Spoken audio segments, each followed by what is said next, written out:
Did you finish the cake? Answer me." Gavin's voice shook through the phone, trembling like someone desperate. I was about to tell him I hadn't eaten a single piece of the walnut cake he sent when he suddenly screamed, Don't eat it. Who did you give it to?" I froze. I had brought the box of cake to Gavin's house the night before and told Rebecca to share it with the kids. I heard my son's breath hitch, then the sound of something crashing on his end of the line. I didn't understand. But that reaction wasn't from someone worried his mother hadn't received a gift. It was the reaction of a man who had just lost control of his own plan. And in that moment, I knew whatever was in that box wasn't meant to celebrate my birthday. It was meant to end it. If you're still listening, tell me where you're watching from. Every comment you leave is another mark in this journey. And if this story has touched you, don't forget to hit like, so it can reach even further. I stayed silent for a few seconds, not because I didn't know what to say, but because my heart felt crushed tight, refusing to beat in its normal rhythm. On the other end, I heard Gavin gasping, footsteps pacing frantically, then a sharp scrape like a chair being yanked across the floor. "Gavin, what's happening, son?" I tried to steady my voice. "Answer me," he screamed again. "Who did you give it to? Did you eat any? Did anyone in your house eat it?" I sat down on the wooden chair by the kitchen window, looking out at my small garden covered in golden Oregon fall leaves. Everything looked peaceful, just like every other morning, except my son's voice didn't belong to that world. I took it to your house last night. Rebecca said the kids like nutcakes, so I thought... I didn't finish before Gavin let out a choked sound, like someone had just pressed a knife to his throat. "Oh, God, no, no." I heard more crashing, then curses, words I had never heard from his mouth when he was a little boy dragging his blanket to my room because he was afraid of the dark. "Gavin, talk to me. What's going on with the cake?" My voice was shaking now. He didn't answer immediately. All I heard were breaths, heavy, erratic, like someone losing his mind. Finally, Gavin forced out a sentence that chilled me to the bone. "Mom, do you know what you just did?" I stared at the empty cake box on my kitchen counter, the cream-colored box with a red ribbon tucked inside a paper bag printed with the logo of a fancy bakery in Seattle. Honestly, I had been surprised when I saw it. Gavin was never the type to buy anything luxurious for me. He had barely remembered my birthday in the 3 years since he married Rebecca. I hadn't expected anything this year either. I planned to buy myself a slice of apple pie, light a small candle, and spend the evening reading. But when I opened the door and saw that gift box sitting neatly on my porch, I smiled, a smile that now feels painfully naive. I even stood there for a moment in the warm afternoon light thinking, maybe my son still remembers me. Maybe things aren't as bad as I thought.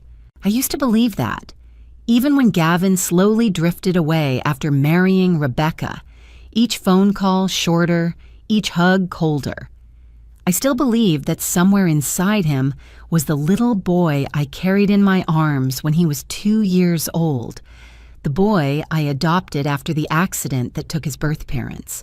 I poured all my love, money, and strength into raising him.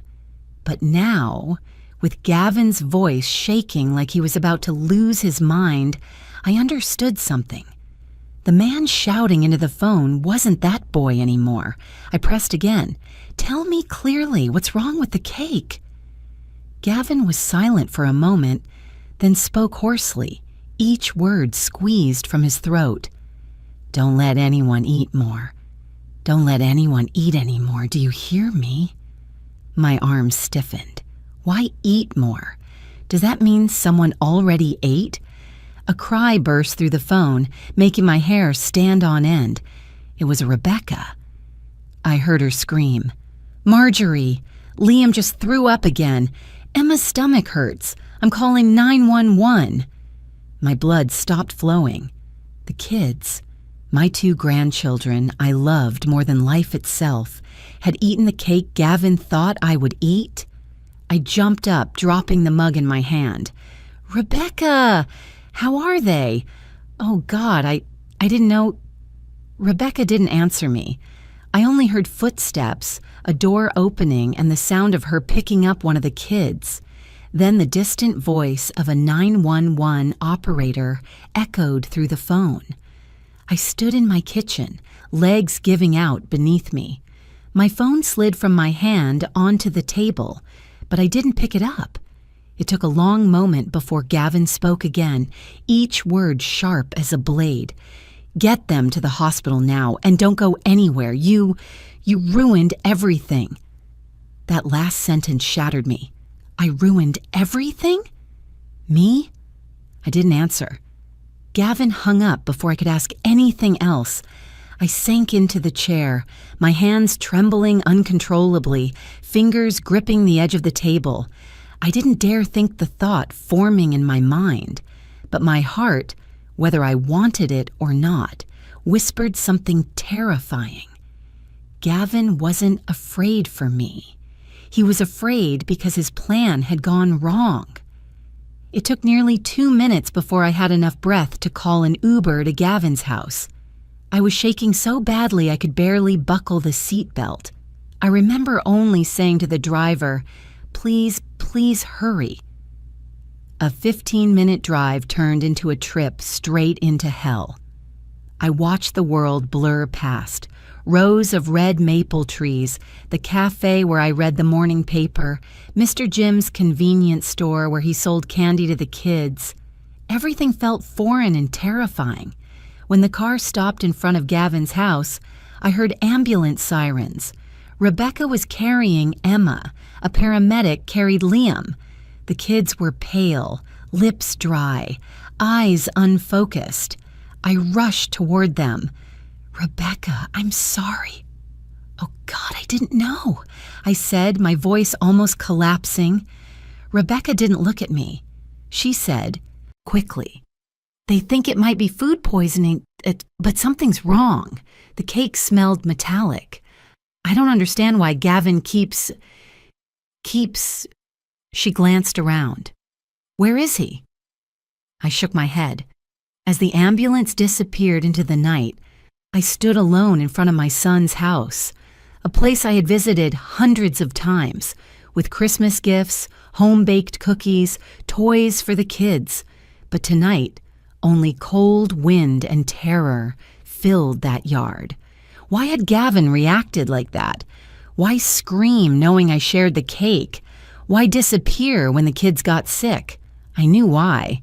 I didn't want to believe it, but I knew. My son had sent me a trap, and the ones who fell into it were my innocent grandchildren. In the second Uber, chasing the ambulance to the hospital, I realized my 71-year-old life had just split into a before and an after.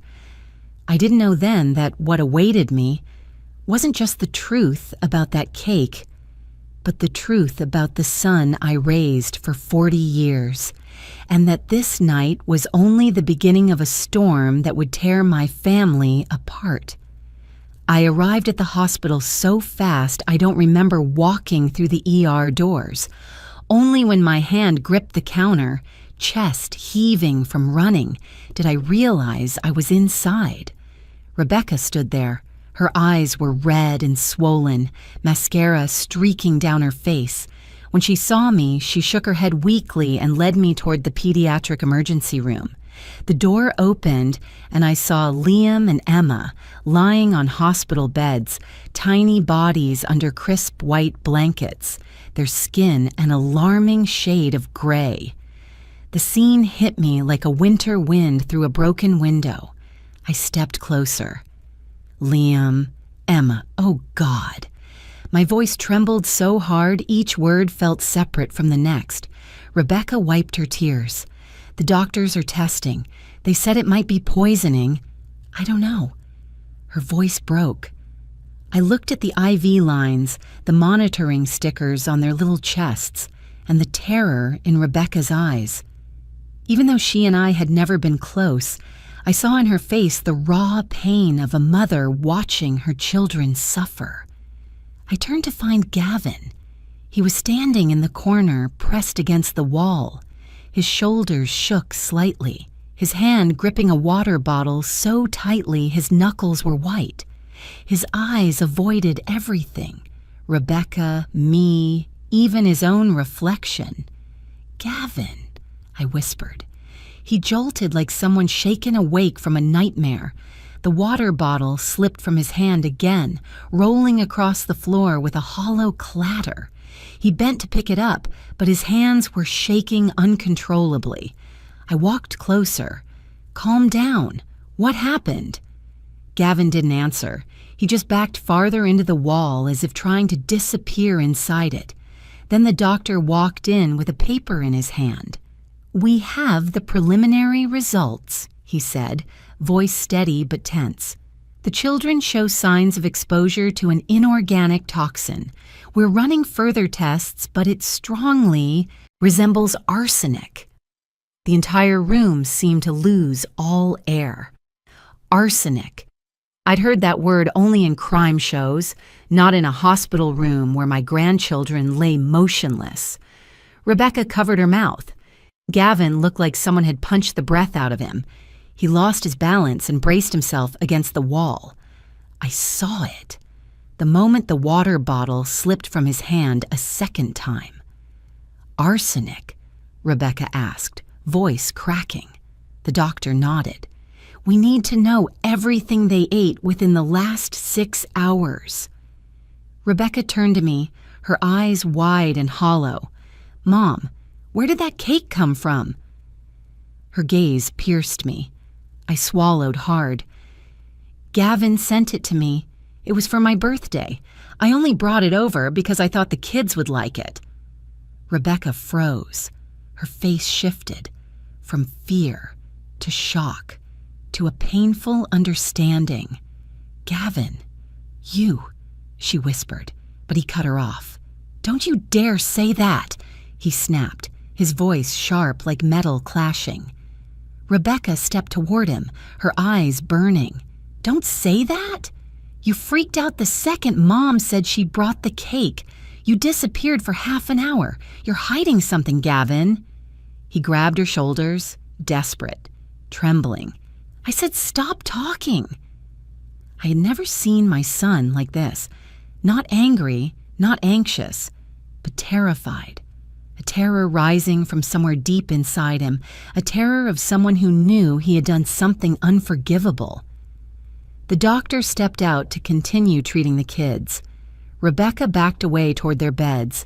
Gavin turned his face away, hiding whatever expression he didn't want us to see. I stood in the center of that small room, under the harsh, white, fluorescent light and the sharp smell of antiseptic. Everything blurred and spun. And as I looked at my 3 family members, Gavin avoiding my eyes, Rebecca trembling, the children lying limp in their beds, I felt the scattered pieces in my memory start to fall into place. The family dinners Gavin said I didn't need to attend, the calls he ignored, the comments Rebecca made that stung like needles. "You should keep some distance so we can build our own family. You're always getting in the way. Our life doesn't need extra complication." It wasn't just distance. It was a pushing away, with intention. And now, in this cold hospital room, I finally saw it. There was something deeper, darker, more rotten inside my family than I ever imagined.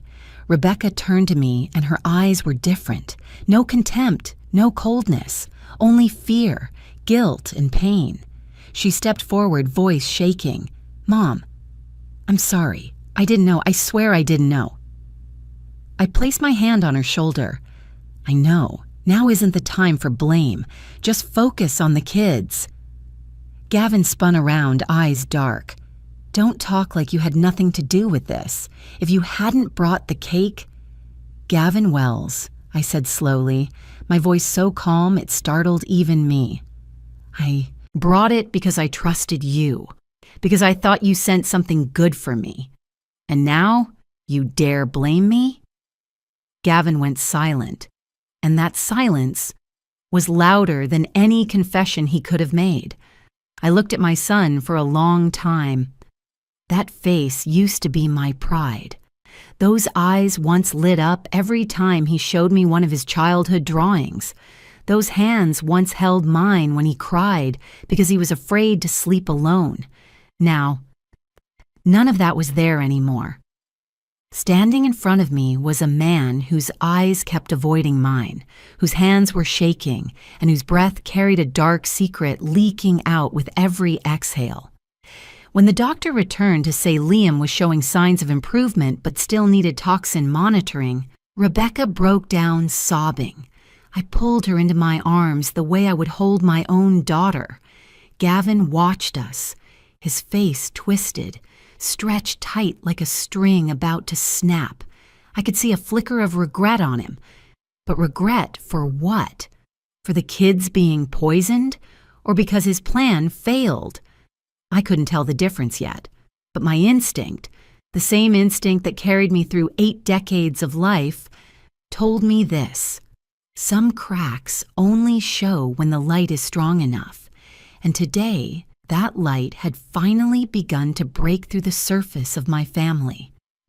When the nurse walked in and asked us to leave so they could continue more tests, I held Rebecca's hand and squeezed gently. "I'll stay here. I'm not going anywhere." Rebecca nodded. As for Gavin, he turned away, slipped out, and disappeared down the hallway like a shadow who knew his time was running out. I stood outside the hospital room, leaning against the white wall, watching my son's back grow smaller in the distance. I wanted to call him back. I wanted to believe that some part of the child I raised still existed inside that man. But the longer I watched, the colder I felt. Not the cold of the hospital, but the cold your soul feels when it finally understands. My family was rotting from the inside, and I had closed my eyes to it for far too many years. That night, after the kids were moved to the observation unit, after Rebecca curled up in the waiting room chair, and after Gavin vanished somewhere in the city, I knew this was only the beginning of a very long and very painful truth. I sat in the pediatric waiting area, my fingers interlocked so tightly my knuckles turned white. Rebecca leaned her head against the wall, her eyes swollen. Every few minutes she got up and paced a short distance like someone trapped between fear and grief, with nowhere to put either of them. The ER doors opened. The doctor stepped out, his face tense, though his voice stayed professionally calm. "We have more accurate results," he said. "The children were exposed to arsenic, low dose, but still dangerous. We'll continue monitoring and detox treatment." Arsenic. This time, the word wasn't some vague term from a crime novel. It was something flowing in the oiforme veins of my grandchildren. 2 children who should be thinking about weekend homework, soccer games, and art class, not a toxin that could take their lives. Rebecca clutched her chest as if someone had squeezed her heart. I walked to her and placed my hand on her shoulder. "Rebecca, they're getting good care. They're doing everything they can." For the first time in years, she didn't pull away when I touched her. She didn't stiffen, didn't give me a polite, forced smile. She just looked at me, her eyes filled with something she had never allowed me to see before. Trust, even if only a small flicker, like the last bit of light at the end of a long tunnel. Gavin appeared a few minutes later. He moved fast, almost running, breathing hard, his coat thrown on crookedly, hair messy. He didn't look like a worried father. He looked like a man running from something, like someone who just heard the police were closing in. "What did the doctor say?" Gavin asked, but he didn't look at Rebecca or me. "Arsenic," Rebecca said, her voice hoarse. "The kids were poisoned with arsenic." Gavin blinked rapidly, then glanced around as if looking for an exit. "I have to go," he said urgently. "I have something I need to handle. I can't stay." Rebecca grabbed his sleeve. "What could be more important than your children lying in the emergency room? Gavin, what is wrong with you?" He yanked his arm back, hard enough that Rebecca nearly stumbled. "I said you don't understand. I have to go." I stepped forward. "Gavin, sit down. I need to talk to you." "No, not now." "Yes, now," I said, my voice firm, "because I have a feeling you know exactly what's happening." Gavin finally looked at me, really looked at me, for the first time since all this began, and in his eyes, I didn't see worry. I didn't see pain. I saw fear. A kind of fear not directed at the children, but at himself. I stared straight into my son's eyes. "Gavin, tell me, what was in that cake?" "I don't know," he yelled. Too fast, too defensive. I did not look away. "Gavin Wells, I'm asking one last time. What was in that cake?" A second of silence fell, a second that felt like a lifetime. Then Gavin exploded. "It was supposed to be you!" he screamed, his voice cracking but sharp like metal scraping steel. "Not the kids!" It felt like the floor vanished beneath me. The air around us froze instantly. Rebecca slapped her hand over her mouth and collapsed to her knees. I stood there, my hand trembling, my breath breaking, my mind echoing those 7 words over and over. It was supposed to be you. That one sentence crushed 40 years of motherhood, crushed every dinner I skipped so I could buy him school clothes, crushed every night I stayed awake when he had a fever so bad he convulsed, crushed every word I ever said, every ounce of pride, every drop of unconditional love I poured into him. I looked at my son, but I no longer recognized the person standing there. Rebecca turned to me, tears streaming. "Mom, does that mean She didn't finish her sentence, but she didn't have to. We both knew. Gavin slammed his hand against the wall, his face flushed. "You always share everything, always giving things away. I send you a gift, and you give it to someone else. You've done that all your life." I don't know whether Rebecca's sobbing or the sound of my own heartbreaking was louder. "What are you talking about, Gavin?" I breathed. "I share because I thought everything was meant for the family." "No," he shouted. "You share because you don't know how to keep anything for yourself. You give everything to the whole world and expect everyone to thank you. I don't want your kindness. I want you to know your place."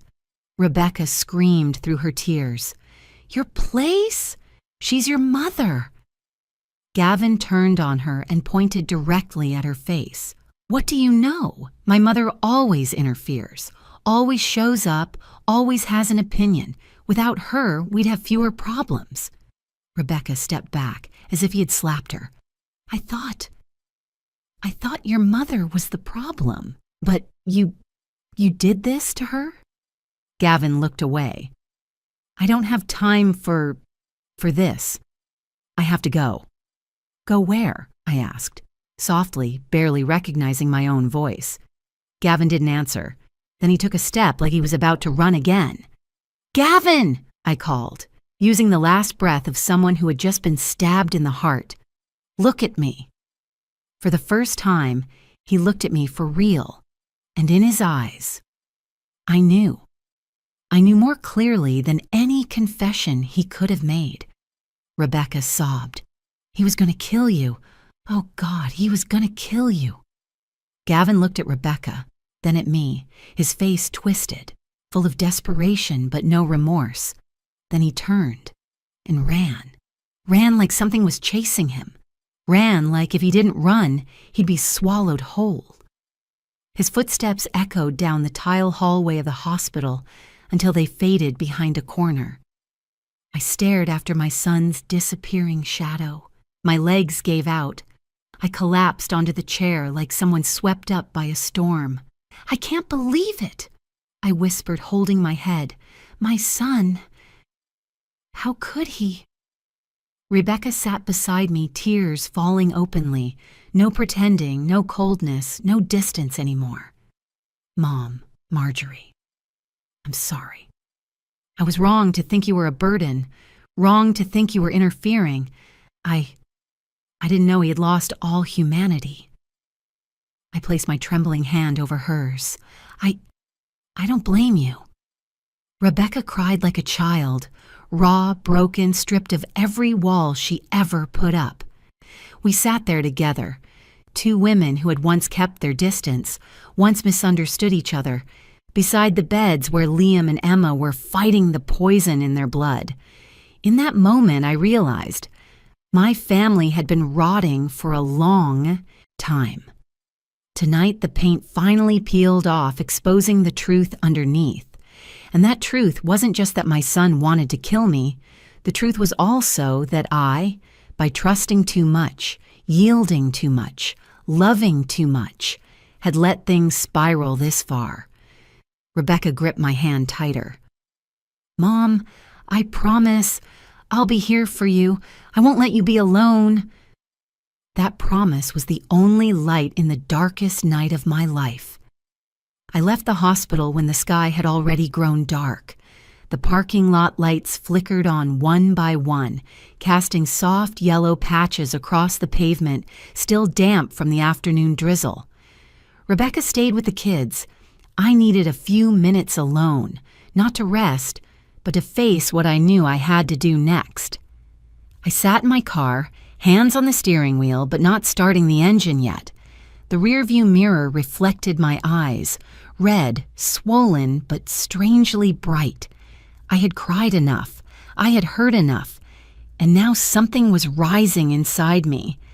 Something I had never allowed myself to feel in 40 years of motherhood. The will to survive and defend myself. I knew where Gavin would go. He always went there whenever his life fell apart. After losing jobs, after fights with his wife, after debts he couldn't pay. My sister Paula's house. Paula had always treated Gavin like her own child. Even when he was wrong, falling apart, selfish or cruel, Paula always had one sentence to defend him. "He's just under pressure." Ever since our parents died, Paula had always been soft toward Gavin, and Gavin knew exactly how to exploit that weakness. I started the car. The hospital faded behind me, while the faces of my two grandchildren cut into my mind like a fresh wound. The drive to Paula's house was about 15 minutes. I passed quiet streets, shops that had closed early, the dim glow of street lamps.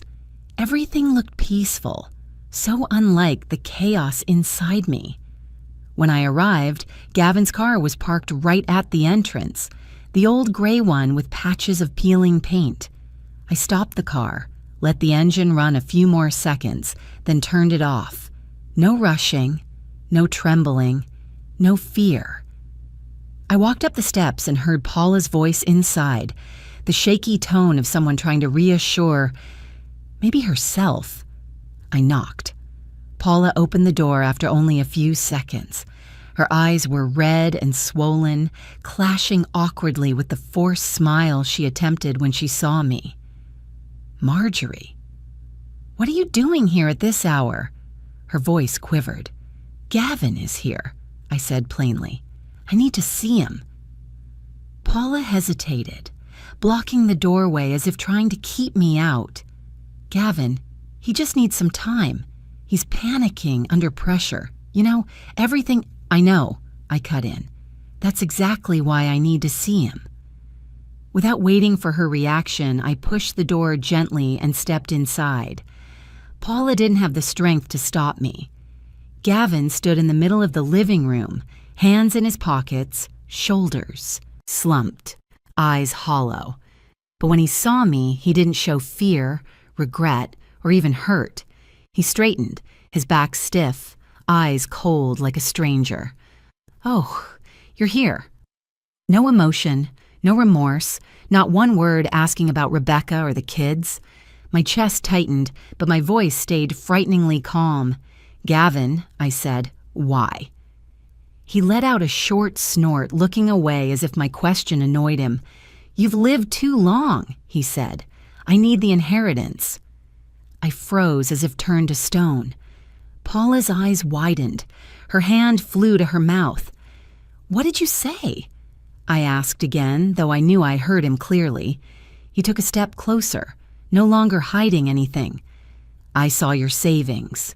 $300,000. I'm drowning in debt. The loan sharks are closing in. I need money. And you're healthy, living your long life with no intention of slowing down. What do you need it for? I heard Paula gasp in horror. I remained still. My hands were ice cold, but my heartbeat slowed strangely. Gavin kept going, as if he were talking about refinancing a mortgage, not murdering his own mother. You're almost 70. You're not useful anymore. I have a family to take care of, a future. You're just taking up space. I looked straight at the face of the boy I had raised since he was 2, the same face that once buried itself in my chest during nightmares, hugged me whenever he got an A, called Mom in a shaky voice after falling off his bike, and suddenly I realized, in all those memories, I was the one holding him. He had never once held me. Paula stammered, Gavin, what are you saying? You can't... Be quiet, he snapped. I'm talking to my mother. I raised a hand to signal Paula not to speak. Gavin, I asked, my voice even to the point I barely recognized myself. You plan to use arsenic. He shrugged. It's the easiest way. No trace, no suspicion. A heart attack at your age, everyone would buy it. Paula screamed, Gavin, you're insane. Do you know the kids ate it too? You always share everything, he said, frowning. It was supposed to be you. I didn't tell you to give it to anyone else. You made it complicated. Paula covered her face. As for me, my whole body felt weightless, an emptiness so deep it was frightening. But strangely, beneath the ruins, something cold and sharp flickered awake, a sliver of clarity. I didn't scream, didn't accuse, didn't beg, didn't ask why he saw his own mother as an obstacle. I only asked the one question I needed to hear to erase any last shred of hope. You never loved me, did you? Gavin looked at me as if I had asked the most ridiculous question in the world. Love? You raised me, sure, but I didn't ask you to. You chose that. You don't owe anyone love, so why would I? You did what you wanted, and now I need you to give some back, that's all. Paula broke down crying. I just stood there, looking at my son, silent, a silence that hollowed out the air. Finally, I turned to Paula. You don't need to say anything, I said softly. You didn't cause this. Paula trembled as she came closer and held my arm. Marjorie, I'm sorry. I didn't know. I thought, it's all right, I said. Now you know. I looked at Gavin one last time. He stood there, out of patience, out of excuses, only the bare cruelty left. A man who once called me mother, but never saw me as anything more than a wallet. I opened the door. Cold air rushed into the living room. Standing in the doorway, I spoke in the calmest voice I had ever used, strengthened by an entire lifetime behind it. Gavin, you chose your path, and I will choose mine. I stepped out onto the porch. The door closed behind me with a soft click, but that sound echoed inside me like a bell tolling. As I walked down the steps, I knew this more clearly than anything in my life. My revenge, not with knives, not with poison, but with truth and justice, begins tonight. If you're still listening to this story and feel the ache of a mother betrayed by her own child, Please tell me where you're watching from in the comments, or leave a few words so I know we're walking through this together." I drove away from Paula's house in complete silence. Portland at night looked softer, streetlights reflecting on the damp pavement, stretching the shadow of my car into a long, dark ribbon. But inside me, nothing felt soft. No more trembling, no more crying, no more holding on. The night sky pressed against the windows, and my heart pressed against a truth I had avoided my whole life. I had to change. Not for Gavin, not for Rebecca, not for the kids. For myself, a woman who had spent more than half her life in quiet sacrifice, believing love alone was enough. But tonight I saw the true nature of the son I'd raised since he was 2. A truth I could no longer turn away from, no longer forgive, no longer soothe with tears or prayer. I parked by the park near my home, turned off the engine and leaned back in the seat. Outside, Portland was calm, as if nothing terrifying had happened. But I felt like someone who had just escaped a fire, my chest still smoldering. I inhaled deeply, and in that moment I knew more clearly than ever. I would not let him destroy even one more minute of my life. The next morning, I walked into Attorney Martin Cole's office. Martin was an old friend of my late husband, a man who had worked in the field for 40 years, known for never losing a complicated family case. His hair was evenly gray at the sides, his face seasoned, but his eyes sharp as steel, like someone who had witnessed too many tragedies to believe in innocence. When I told him everything, from the cake, the hospital, to Gavin's confession, he sat still for a long moment, hands clasped together. "Marjorie," he said quietly, "I'm sorry you had to go through this, but you came to the right person. If you want to protect yourself and the children, we'll have to fight." "I want to," I said plainly. "Are you ready to become a different woman?" he asked, looking straight at me. I nodded. Not ready. Already beginning. Martin immediately handed me a list of tasks for the next 72 hours. Close all old accounts. Open new ones at a different bank with strict security. Change every safe lock. Update the will. Gather evidence. Prepare to charge Gavin with 3 counts: financial abuse, intentional harm, and attempted murder. Every line cut the past cleanly like a blade. For the first time in decades, I didn't feel scared signing the papers. I felt relief. 2 days later, I left the old suburban house, a place full of sweet memories, but also the place where I had quietly endured far too much. I moved into a luxury penthouse in downtown Portland, floor-to-ceiling windows overlooking a shimmering city at night, a white kitchen, a large bedroom with thick curtains, a living room facing the Willamette River.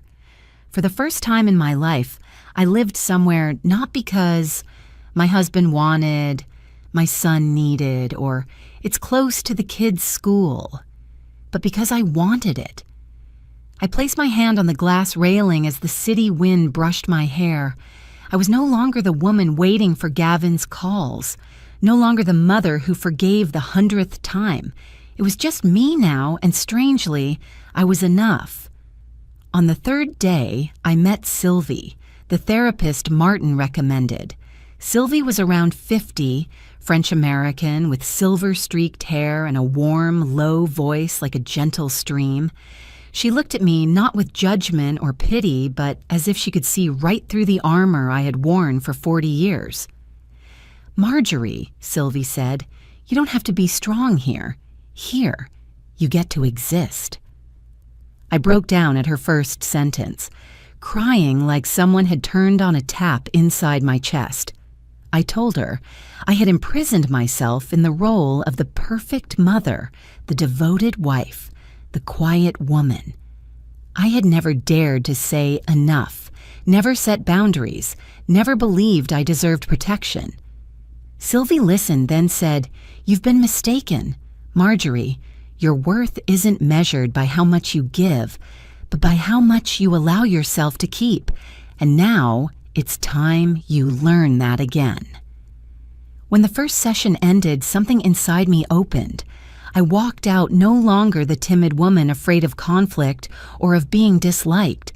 For the first time, I asked myself, why did I ever need permission to be myself? A week later, I changed my appearance. Not to be pretty, not to look younger, but to see the woman I was becoming. I cut my outdated long hair, dyed it a sophisticated light brown. I tossed out the worn cardigans and replaced them with tailored, elegant suits. I wore heels I once believed I didn't deserve. I looked in the mirror, and in that moment, I saw life. Not a life to endure, a life to fight for. Martin helped me organize financial documents, and when I opened old boxes from my late husband, old booklets, labeled envelopes, I found something he left that I never knew about. 3 hidden accounts, 2 long-renewed certificates of deposit, and a long-term stock investment. Total, nearly $550,000. I froze at the number. I had lived frugally, when I didn't need to at all. And the scarier part, Gavin only knew about 1/5 of it. He thought I only had around $300,000, the amount he saw last year when I went to the hospital for tests. He saw that number and thought, my mother is weak, old, alone, the perfect target. He didn't know I was a senior accountant for 25 years, fluent in financial reporting laws, familiar with every bank security loophole. Martin looked at the papers I brought and smirked slightly. "Marjorie, you're smarter than I expected. Gavin has no idea who he's messing with." I answered without pride, only truth. He forgot who his mother is. I'll remind him.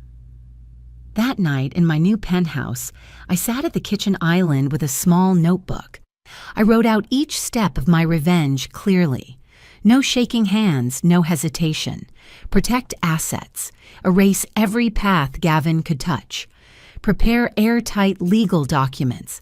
Gather proof of his debts and shady dealings. Record every call. Expose the truth at the exact moment he least expected. I stared at the handwriting. The writing was still mine, but the person writing was someone entirely different, someone I had always feared becoming, someone I should have been years ago. I set the pen down, looking out at the city lights reflected on the glass. Tiny sparks glowed in my eyes like embers waiting to ignite. I whispered, "Gavin, you made your choice. Now it's my turn." I began the new part of my life with deliberate silence. I didn't tell anyone what I was doing or planning. I lived in the penthouse, watching Portland shine every night, like a sleepless city, teaching myself not to unravel when old memories surfaced. But that peace was temporary, because to strike back, I needed the truth. And for the truth, I needed someone who could see through every lie. Martin understood that better than anyone. A few days after I moved, he called me, his voice steady as always. "Marjorie, I have someone I want you to meet, the best I've ever worked with." The next day, I arrived at Martin's office while the sun was still hanging in the sky. The glass windows on the 15th floor reflected a clear springtime Portland. But what we were about to discuss was as dark as the bottom of the Willamette River. "This is Detective Howard," Martin introduced. A man stepped in. He had to be in his 60s. Tall, rugged in the truest sense of the word, sun-darkened skin, deep wrinkles carved around his eyes like traces of 100 nights spent tailing criminals. Close-cropped gray hair, eyes sharp as a blade. But what reassured me was the way he looked directly at me. Not with pity, not with judgment, only with the respect owed to a woman climbing out of a pit. "I know your case," he said in a gravelly but steady voice, "and I'll find everything you need. No sugarcoating, no glossing over." I nodded. "I need the truth, no matter how ugly it is." Howard held my gaze for a few seconds, then said, "You'll have it." Just 3 days later, Howard returned with a stack of files so thick it startled me. I sat across from him in Martin's conference room, overhead lighting reflected off the dark wooden table, casting a dim glow, like the kind you'd see in an interrogation room. Howard placed the file in front of me, documents, photos, notes, neatly gathered in a brown folder. "Ms. Marjorie," he began, his voice dropping lower, "I hope you're ready." I wasn't sure if I was, but I nodded anyway. Howard opened the file and flipped the first page. "Gavin owes nearly $70,000 in gambling debt." I leaned back in my chair. That number wasn't just big. It was a pit. Howard continued, as if he knew pausing would only make the shock hit me harder. "And that's just the surface. He borrowed from 3 other sources, a West Coast loan shark outfit and 2 enforcers in the Pearl District. These are photos of him meeting them." He pushed the stack toward me. Gavin stood in a dark parking lot next to a black SUV. 3 tattooed men surrounded him, one handing him an envelope. Gavin's face was tense, his hands shaking. I flipped through more photos. One of him in a dim red-lit bar, talking to a man wearing a thick gold chain. Another of him walking out of a pawn shop.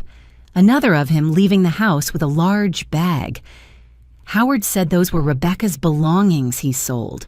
Every picture felt like a knife, not because I didn't suspect debt, but because I never imagined his desperation had dragged him into places this dark. "Why?" I whispered. "Why did he let it get this far?" Howard sighed. "Gambling addicts lose their stopping point. When they lose, they borrow to recover. When no one will lend, they sell. When there's nothing left to sell, they take risks. And when the risks fail, they turn to crime." I knew exactly what he was talking about. My chest trembled, but I didn't allow tears to fall. Martin added, "Marjorie, Gavin trying to harm you wasn't a spur-of-the-moment decision. His debt and the pressure from dangerous people pushed him." Howard nodded. "Those loan sharks aren't gentle. He has only a few weeks before they deal with him. If he can't pay, they'll come knocking." I closed the file. My hands trembled. "That's why he wanted the inheritance." "Exactly," Howard said. "And he knew you were the only one with enough money to save him." Martin looked at me carefully. "If you don't act, those people will go after Gavin. And when they can't find him, they'll go after anyone connected to him." I lifted my head. "You mean they could come for Rebecca, for the kids?" "It's possible," Martin said, "which is why we need to move fast, quietly, and securely." That evening, I went to the hospital to see Rebecca. The children's room felt warmer now, less of the harsh antiseptic smell, soft golden light falling over the small sleeping faces of the 2 kids. Rebecca sat beside Liam's bed, her eyes exhausted but softening into a faint smile when she saw me. "You're here," she whispered. I sat next to her, and I told her everything. No sugarcoating, no softening, no gentle phrasing to spare her feelings. I told her about the gambling debt, the $70,000, the things he sold, the emptied savings accounts for Liam and Emma, the men in parking lots, the West Coast loan shark crew, the truth that Gavin was no longer hovering on the edge of wrongdoing. He had crossed completely over. Rebecca listened in shock, not interrupting once. When I handed her a copy of the kids' savings account with a balance of $0, she didn't cry immediately. She just stared at the page for a long time, as if each number was draining the breath from her lungs. Finally, she set the paper down, covered her face, and broke down, loud, aching sobs, stripped of pride. I didn't know he'd gone this far. I was so stupid, so blind. I wrapped my arms around her, gentle, forgiving, without blame. "Rebecca, this is not your fault," I said. "You loved your husband. You trusted him. Anyone would have, I understand." Rebecca lifted her tear-streaked face. "But he tried to hurt you, and he hurt the kids. I can't believe it." I cupped her cheek and wiped away a tear. "It's all right now, Rebecca. We're on the same side. For the kids, and for this new life we're building." Rebecca grabbed my hand and held on tight, as though letting go would make her collapse. "Mom Marjorie," she whispered, her voice shaky but clearer than ever, "I'll stand with you, from now on, for Liam, for Emma, and for myself, too." I gave her a tired but genuine smile. "Thank you, Rebecca." In that moment, for the first time, we were no longer mother-in-law and daughter-in-law. We were two women betrayed by the same man, and more importantly, two mothers trying to save their children from the sins of their father. A month passed after the night I walked out of Paula's house, the night I finally saw that Gavin was no longer the child I once knew. That month felt like a year, long, but for the first time, I felt I was truly living. I spent those weeks preparing everything, financial, legal, emotional, personal. I met Sylvie weekly, learning to escape the cycle of self-blame and to see myself without the lens of roles and obligations. I met Martin often, going over documents, revising every detail, planning every next step. Rebecca and I began speaking more, not polite, strained small talk, but real conversations between two women who had suffered and were trying to rise again. The kids improved with treatment. In the afternoons, I visited the hospital. Rebecca sat beside Emma's bed, and Liam texted me, asking if I'd bring sugar-free pudding. I sat with them, read stories, or simply rested my hand on their legs so they knew I was there. No one mentioned Gavin. No one dared hope he would change. And then, one day, Martin said, "It's time for you to be seen." I looked at him, waiting. If Gavin thinks you're scared or hiding, he'll get careless. We need him to understand you're in control. Showing up at the right moment will shake him. I understood instantly. A wounded animal attacks, but an animal being watched, cornered under a spotlight, panics. "The fundraising gala this week," Martin continued. "He'll be there. I checked the guest list, and I think you should go." I inhaled deeply. I knew the gala he meant, an annual Portland arts event. Long evening gowns, crisp suits, expensive wine, a grand piano, speeches, and polite smiles. I used to attend with my husband years ago. Gavin also showed up sometimes, whenever he needed to polish his image for grants on projects that never materialized. That evening, I opened the wardrobe in my new apartment. The old clothes were gone. I had donated most of them. I picked the black suit I bought last week. Sharp tailoring, clean lines, high collar, fabric soft as silk but structured with strength. I tied my freshly styled hair into a low bun, letting a few strands frame my temples. When I looked in the mirror, I saw a woman who had never before been allowed into the light, strong, calm, defined, no longer begging anyone to accept her. I smiled faintly. "There you are," I said to the reflection. The gala entrance was even grander than I remembered. Golden light poured over marble floors, abstract paintings lined the walls, tables were arranged with elegant displays of food. A string ensemble played slow classical music, each note deliberate. My heels clicked softly on the floor as I entered. No one recognized me, and that was exactly what I wanted. People glanced at me with polite curiosity, perhaps wondering if I was a CEO or the head of some foundation. I let them wonder. For the first time in my life, I wasn't Gavin Wells's mother, the Wells widow, or the frail Mrs. Marjorie who stayed in the background. I was simply myself. I took a sip of red wine, felt the familiar dry finish on my tongue, but tonight, the taste carried a different meaning. I walked slowly around the room, taking in the music and the chatter. No one knew I was looking for someone until I saw him. Gavin stood near the reception table, wearing a freshly pressed coat that couldn't hide how gaunt he had become. His face was tight, eyes sunken, jaw marked by tiny stress sores, signs of sleepless nights. He was trying to talk to an elderly donor with white hair, but the man shook his head, and I watched Gavin swallow hard. I moved toward him, slow, steady. My steps felt light, but to me, each one was a pair of scissors cutting through 40 years of pain. When I got within a few feet, Gavin turned. His eyes widened as if he'd seen a ghost, not because he recognized me, but because he didn't. I stood before him, black suit, new hair, calm face, eyes bright like sparks, sharpened by suffering. He opened his mouth. "Mom?" His voice was so small I almost missed it. I lifted the corner of my lips, not a smile, but absolute control. "Hello, son." Gavin stepped back. I saw both his hands tremble. For a month he believed I'd be afraid, shrinking, hiding, crying, begging.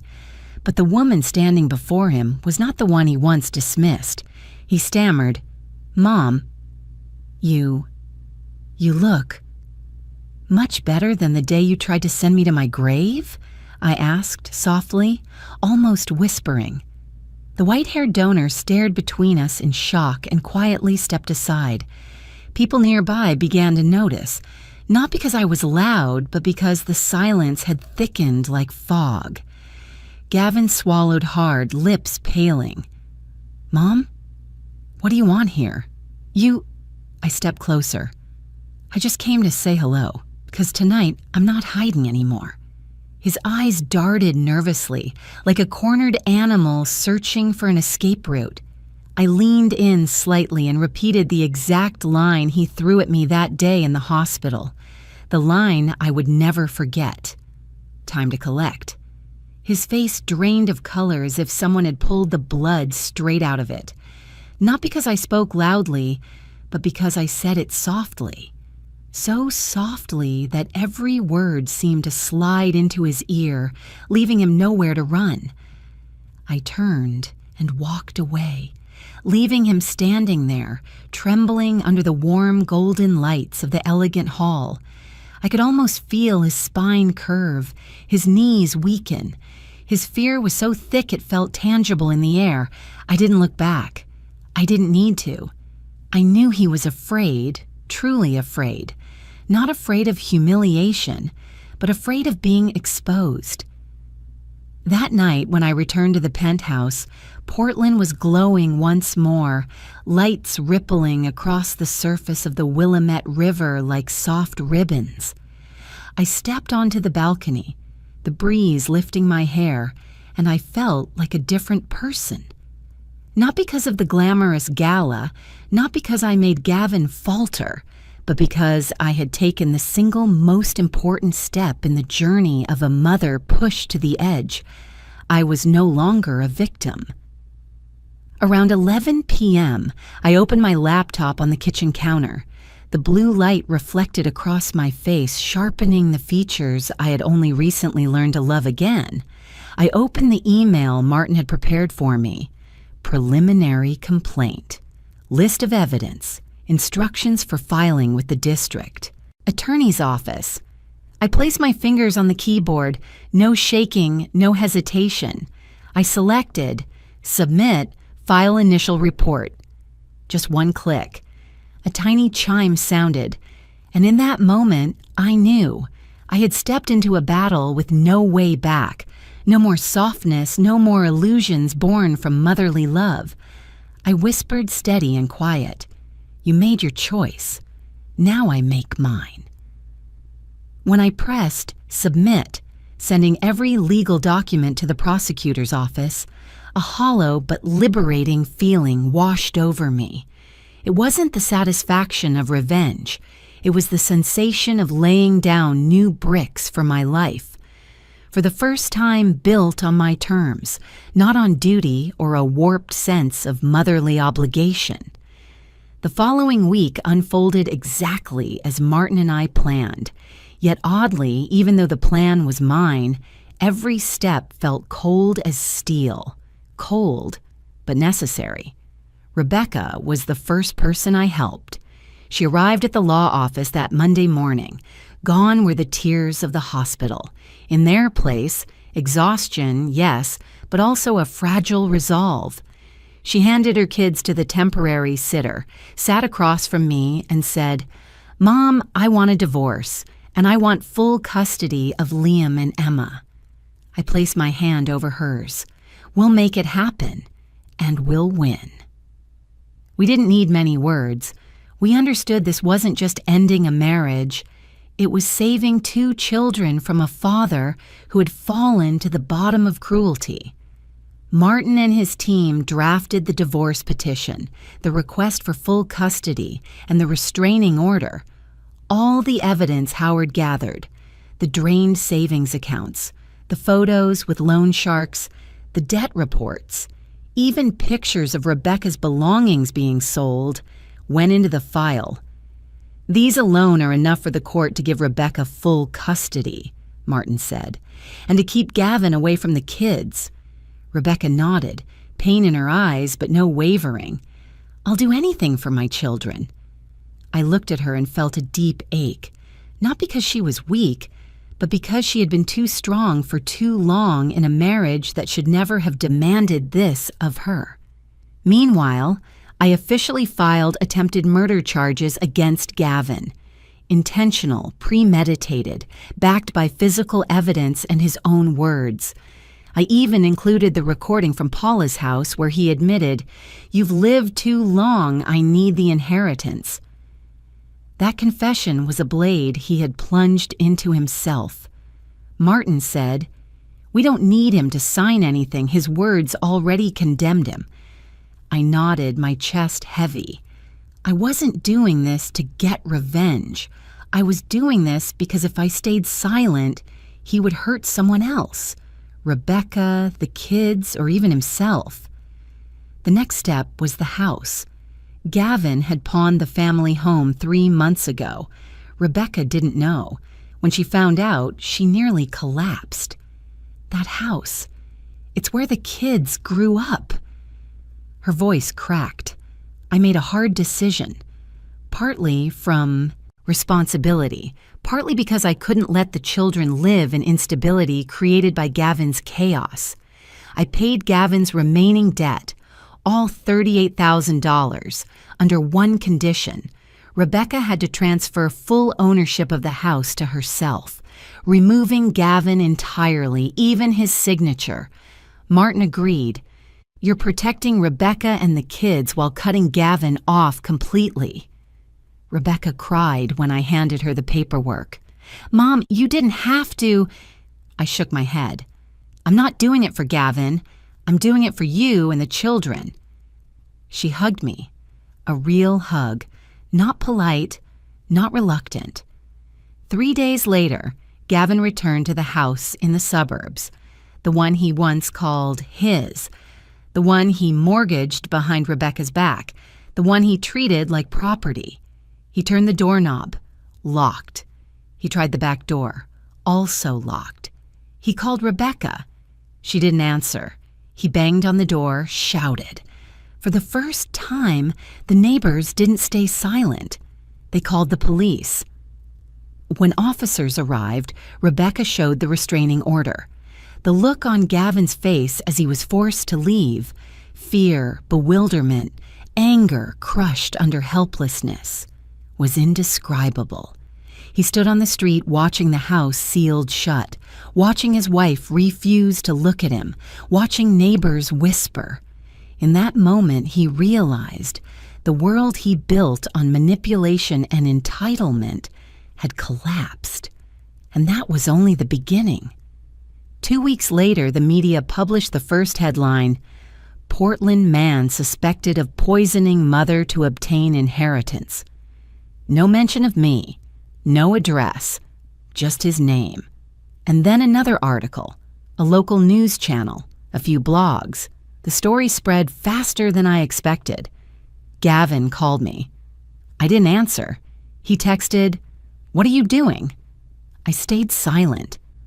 One evening, I stumbled on his live stream. He looked hollowed out, eyes wild, hair matted like someone who hadn't slept in days. He told the camera, "It's not true. I never tried to hurt my mom. They're lying about me." But comments flooded in. "You're lying. Police don't investigate nothing. You sold your wife's stuff and blame everyone else? You're terrified of the loan sharks chasing you." The more he spoke, the more he incriminated himself. He ended the stream abruptly when pounding sounded at his motel door. The loan sharks looking for him. After that, he slept in his car, hid in public bathrooms, or crouched behind convenience stores open 24 hours. He was truly unraveling. He lost his job. The company emailed a notice of termination. Severe damage to the organization's public image. Rebecca forwarded me the email. I read it with a strange calm, not joy, not triumph, just calm, as if everything unfolding was simply the universe correcting itself. But what made me calmest wasn't his downfall, nor his debts, nor the cracks in his facade. It was this. For the first time in my life, I understood the value of rising up. For myself, for Rebecca, for Liam and Emma. For all the years I endured his cold words without daring to fight back. Watching him lose control under the weight of his own actions didn't bring me pleasure. It brought me justice, a justice that finally arrived, late, painful, but inevitable. One evening, standing in my penthouse overlooking Portland's bright skyline, I closed my eyes and whispered, "Son, this isn't me destroying you. This is you destroying yourself. I'm simply not holding you up anymore." I thought I was ready for the moment Gavin would be arrested. But when the notification buzzed on my phone, a message from Martin. "They've arrested Gavin. Charges filed." I froze. I was in the kitchen, a gray Portland morning lingering outside the window, mist clinging to the glass. The warmth of my teacup curled around my fingers, but I felt like I drifted out of my own body. No joy, no shock, no anguish, just a vast, quiet stillness. After 40 years, I finally understood what it meant to let go of someone who once called me Mom, not out of hatred, but because the truth left no other path. 3 days later came the first hearing. Gavin was kept in the Multnomah County Jail, awaiting trial for premeditated attempted murder. On top of that were Rebecca's divorce papers, the restraining order, and the debt records loan sharks submitted to protect themselves. I appeared in court wearing my familiar black suit, hair neatly tied back. Rebecca sat beside me, eyes swollen but steady. The children were at school with a sitter. Martin and his team reviewed documents one last time before the session. "Marjorie," Martin said, "we're prepared. Today is only procedural, but understand, this case will be long. The evidence is heavy, and Gavin will fight." I nodded. "I'm ready." In that moment, I knew the truth ahead would hurt, but it was the pain required to heal the rest of my life. The official trial began 2 weeks later. The Multnomah County Courthouse was always crowded, but that morning felt different, heavy. Reporters gathered outside, barred from entering the courtroom but eager for updates. As I stepped inside, it felt like walking into a room where every memory of my life had been summoned. Rebecca sat beside me, her hand trembling until I held it. We took our seats in the front row. Martin stood by us. Across the room, Gavin was brought in. I will never forget that moment. He had lost at least 30 pounds. The orange jumpsuit hung loosely on him. His wrists bore red marks from the cuffs. His hair was a mess, jaw unshaven, eyes sunken from nights without sleep. But what hurt me most was not his appearance. It was his eyes. The same eyes he had the night I left Paula's house. Fearful, furious, desperate, and most devastatingly, unrepentant. He glanced at me, then quickly looked away, as if my presence burned him. I didn't shake. I didn't cry. I looked at him with absolute calm. The prosecutor opened, voice steady and clear. Mrs. Marjorie Wells is the victim of a deliberate attempted homicide. The defendant, Gavin Wells, prepared arsenic and placed it in a box of walnut cookies specifically intended for his mother, with the goal of causing fatality in order to obtain inheritance funds. The courtroom buzzed with whispers. Gavin dropped his head. The prosecutor continued. We have medical reports confirming arsenic in both children, hospital surveillance of the defendant's panic, investigative photos of the defendant meeting loan sharks, and most importantly, a recording of the defendant verbally admitting his intent. The room fell still. Gavin shot up from his seat. That's a setup. My mother tricked me. She framed me. The judge struck the gavel. Defendant, sit down. But Gavin kept yelling. Rebecca planned everything. She wants to take my kids. All of them want to ruin me. Rebecca winced.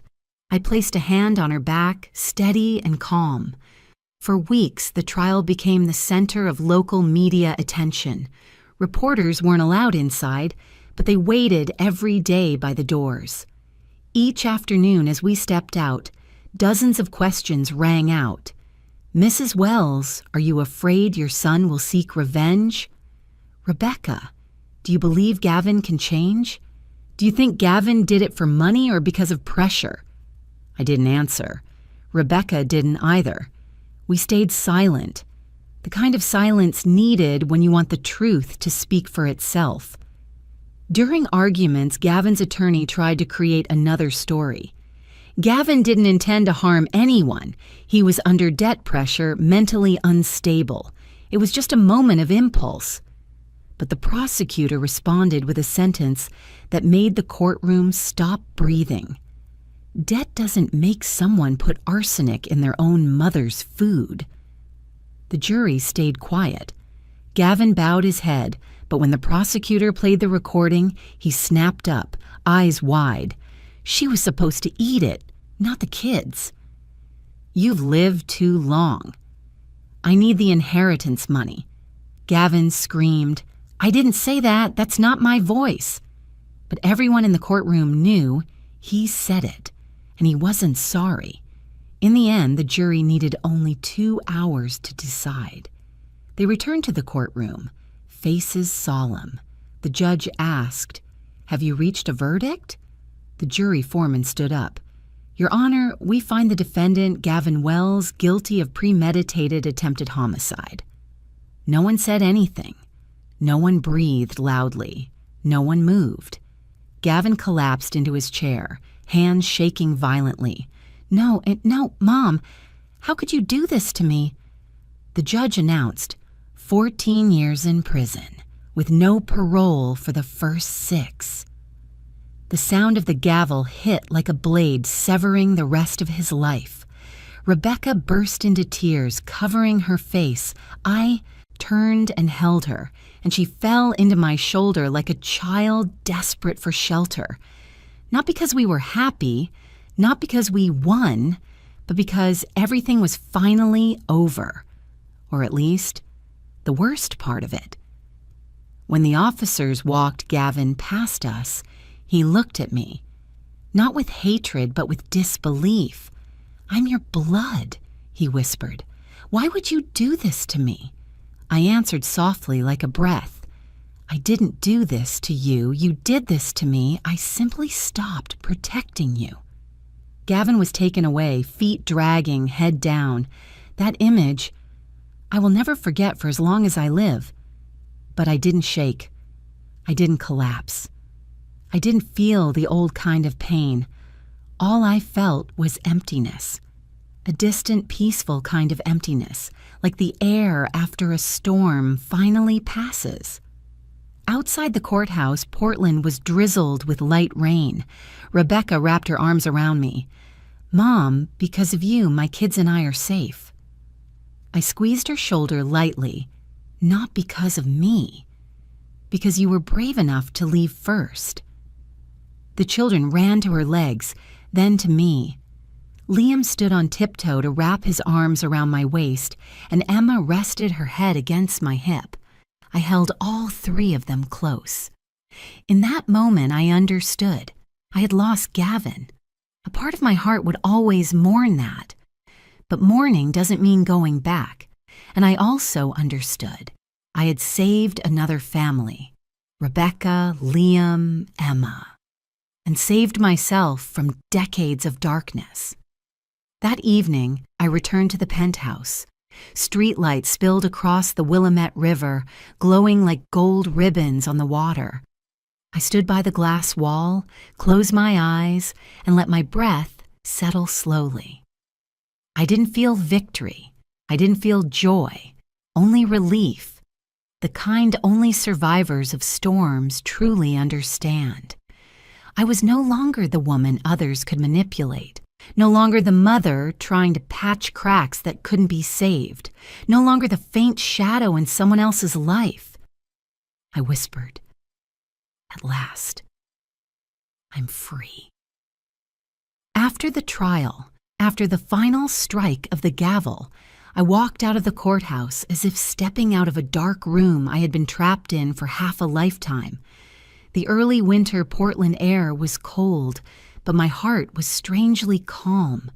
No more fear of Gavin showing up at my door. No more hearing his footsteps pacing at night. No more enduring harsh words or cold stares that crush my spirit. I was free, a freedom not given by anyone, but reclaimed by me. But that freedom wasn't only for me, it was for women like me. Women who had lived too long inside invisible walls of sacrifice, guilt, and endurance. So I decided to do something I never thought I would be strong enough to do. I created a foundation. It started as a small idea, flickering in my mind for weeks after Gavin's sentencing. One evening, while pouring tea in my kitchen overlooking the city, I remembered my sessions with Sylvie and the stories she told. Older women enduring emotional abuse, exploitation, disrespect, stripped of control over their own lives. It was heartbreaking. I was not an exception, only one of thousands silenced. I picked up my phone and called Martin. "Martin," I said, "I want to start a support foundation for older women facing domestic abuse. I want them to have a place to go, a voice, someone who believes them." Martin went silent for a few seconds, then said, with a warmth I rarely heard from him, "Marjorie, I think that's the best thing you could ever do." We began working. I used part of the $550,000 my late husband left me, the amount I found early in my journey, as seed funding. I chose the name Second Dawn Foundation. The name made my heart tremble for the first time in months, because this wasn't only my second dawn, it was for the women still waiting for theirs. Rebecca was the first person I told. She stayed quiet for a long time after hearing it. You want to help women who went through what you did? I want to help women who went through what we did, I said, placing my hand over hers. Rebecca burst into tears, but not the painful kind. This time it was gratitude, recognition of her own worth, and the relief of stepping out of the dark. Mom, she said through tears, I want to go back to school. I want to study psychology. I want to help women like us. I squeezed her hand. Do it, Rebecca. I believe in you. And she did. She enrolled in a community psychology program at Portland State University. She studied in the mornings, cared for the kids in the afternoons, and volunteered at the foundation in the evenings. She poured her heart into every call from older women seeking help. For the first time, I saw her shine. Liam and Emma became two tiny suns warming my heart again. Every weekend, they came to my apartment. Liam knocked with 3 familiar taps. Emma ran in and hugged my legs as if I were the safest place on earth. Grandma, do you have pudding? Grandma, I brought my new drawing. Among the potted plants on my balcony, with children's laughter filling the air, I learned the meaning of family again. Not a family by blood, not a family by paper, a family that chooses each other. Rebecca often sat beside me on the sofa as we watched the kids play. You know, she said one afternoon, sunlight washing over her face, I used to think you were just quiet and gentle. I never realized you were this strong. I looked at her. Not strong, Rebecca.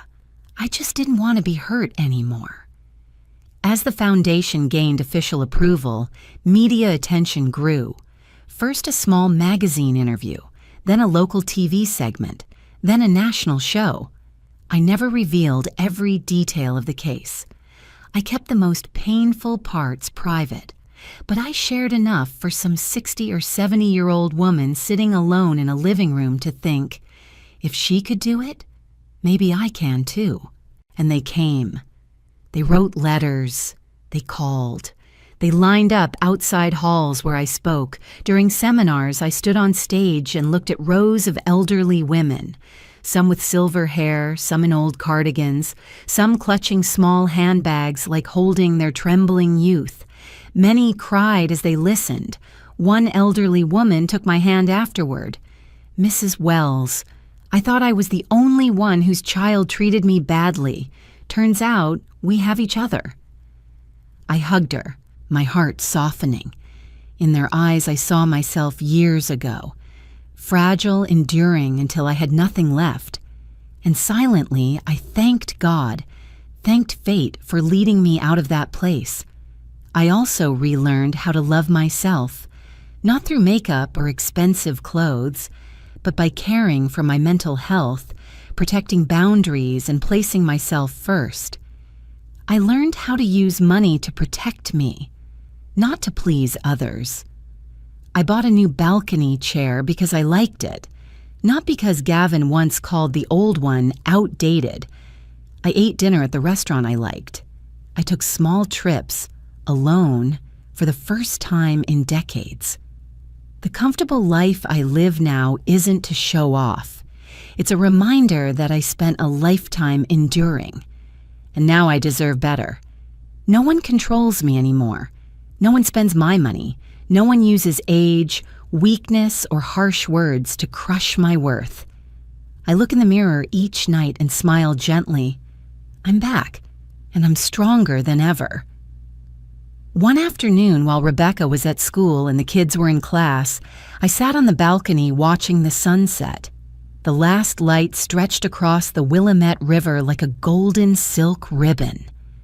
I closed my eyes and breathed. I'm grateful, I whispered, grateful for this second chance. But I knew. My story wasn't finished. Not because there were battles left, not because revenge wasn't complete, but because life doesn't end with a neat period. It opens new doors.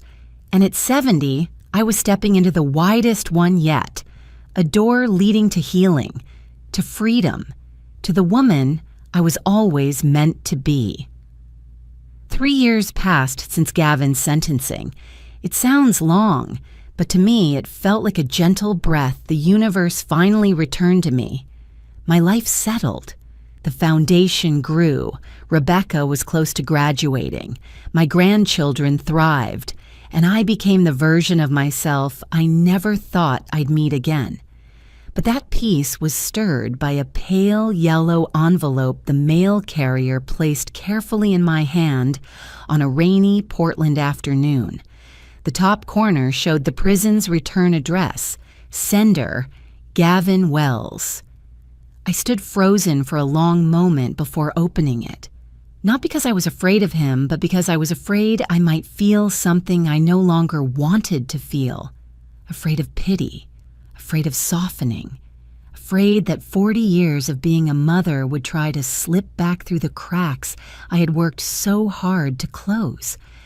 I tore the envelope slowly, as if each rip of paper was a piece of the past that needed to be opened one last time. Inside, Gavin wrote neatly, a handwriting I had forgotten he once had. He began with an apology. The words sounded sincere, but beneath them I sensed something hazy. "Mom, I know everything was my fault, but you also have to understand my situation." The moment I read the word "but," I exhaled. Just one word, and I could already hear Gavin's voice from 3 years ago. Smooth, cold, always twisting the truth, so he never had to take full responsibility. Then he wrote, "I'm begging you to visit me. Just once. So I know you haven't really abandoned me." Abandoned? I let out a laugh. Not the kind born of amusement, but a long exhale pulling decades of exhaustion out of my chest. Abandoned? Who abandoned whom? He abandoned his children when he ran from loan sharks. He abandoned Rebecca when the truth broke her. He abandoned me, the woman who raised him since he was 2, by trying to kill me with poisoned chocolate cakes. If anyone had been abandoned, I thought, it was me. For 40 years. I folded the letter but didn't throw it away. I took it to my therapist, Sylvie, that same afternoon. Sylvie had been with me since the days after the first hearing, when my mind was still tangled between being a mother and being a victim, between duty and damage. She looked at me with calm eyes, neither judging nor rushing. I handed her the letter. Sylvie read it slowly. Then she set it on the table, so gently the paper made no sound. "How did you feel reading it?" she asked. I leaned back in the chair, looking out the window at the Portland rain falling in thin threads. "I felt empty," I said. "Not angry, not pity, just empty." Sylvie nodded. "And what makes you hesitate about visiting him?" I stayed silent for a long time. "Because I'm afraid. If I don't go, I'm a bad mother." My voice was so small it nearly dissolved into the rain. Sylvie tilted her head, studying me. "Marjorie," she said gently but firmly, "I want to ask you something. What makes you want to see someone who once tried to kill you?" The question pierced the softest part of my heart. I met her eyes. Maybe. Because for 40 years, I believe mothers had to forgive, had to stay, had to endure, I whispered. Sylvie nodded slowly. "But you're no longer the woman from those 40 years. You're the woman who rebuilt herself after loss, the woman who saved herself. You don't owe Gavin a single visit." My chest felt lighter, as if someone had finally lifted the invisible weight I'd carried since I was 20. "I think," I told Sylvie, "Gavin wants me to return to the weak mother I once was, the one who overlooked every mistake, the one who lifted him every time he fell, even when he was the one pushing me over the edge." "Exactly," Sylvie said. "He wants you back inside the mold you shattered, and you have the right to refuse." I drew a long breath. Maybe, I already knew the answer before I came here. That evening, I sat at my desk. The lamp cast a warm glow, the curtains softened the shadows, and outside, the rain tapped steadily. I opened a blank sheet of paper and picked up my pen. I wrote his name first, Gavin Wells, without shaking, without anger. Then I wrote my final letter to him. Gavin, I received your letter. I hope what you wrote was sincere, and that in these past years you've had time to see the consequences of your actions. But I need to tell you this. I cannot come to the prison to see you, not because I hold resentment, but because I am no longer the lifeline you reach for every time you drown in your own choices. I paused, closing my eyes. Something deep inside me felt undone, like the last knot of a rope that had been tied around my heart for decades. I continued. I've learned that people only truly change when they run out of people to blame. And I refuse to be the person you blame even one more time. I hope you find the remorse you mentioned. I hope you learn to take responsibility like an adult. But my path no longer runs beside yours. I sign this, Marjorie Wells. Not Mom. No longer Mom. I was no longer the title he had trampled so easily. I folded the letter, placed it in an envelope, and sealed it. When I dropped it into the outgoing mailbox, I felt as if I had set down a part of my life that had been heavy for far too long. Strangely, I didn't cry. I didn't tremble. I didn't regret. I just felt light. Lighter than I'd ever felt. The next day, as I walked to the foundation office, Portland was bright in a rare way. Sunlight glinted off rain-soaked branches, and the Willamette shimmered like liquid glass. I stood by the riverbank, hands in my coat pockets, my hair lifting gently in the wind. I'm truly free, I whispered.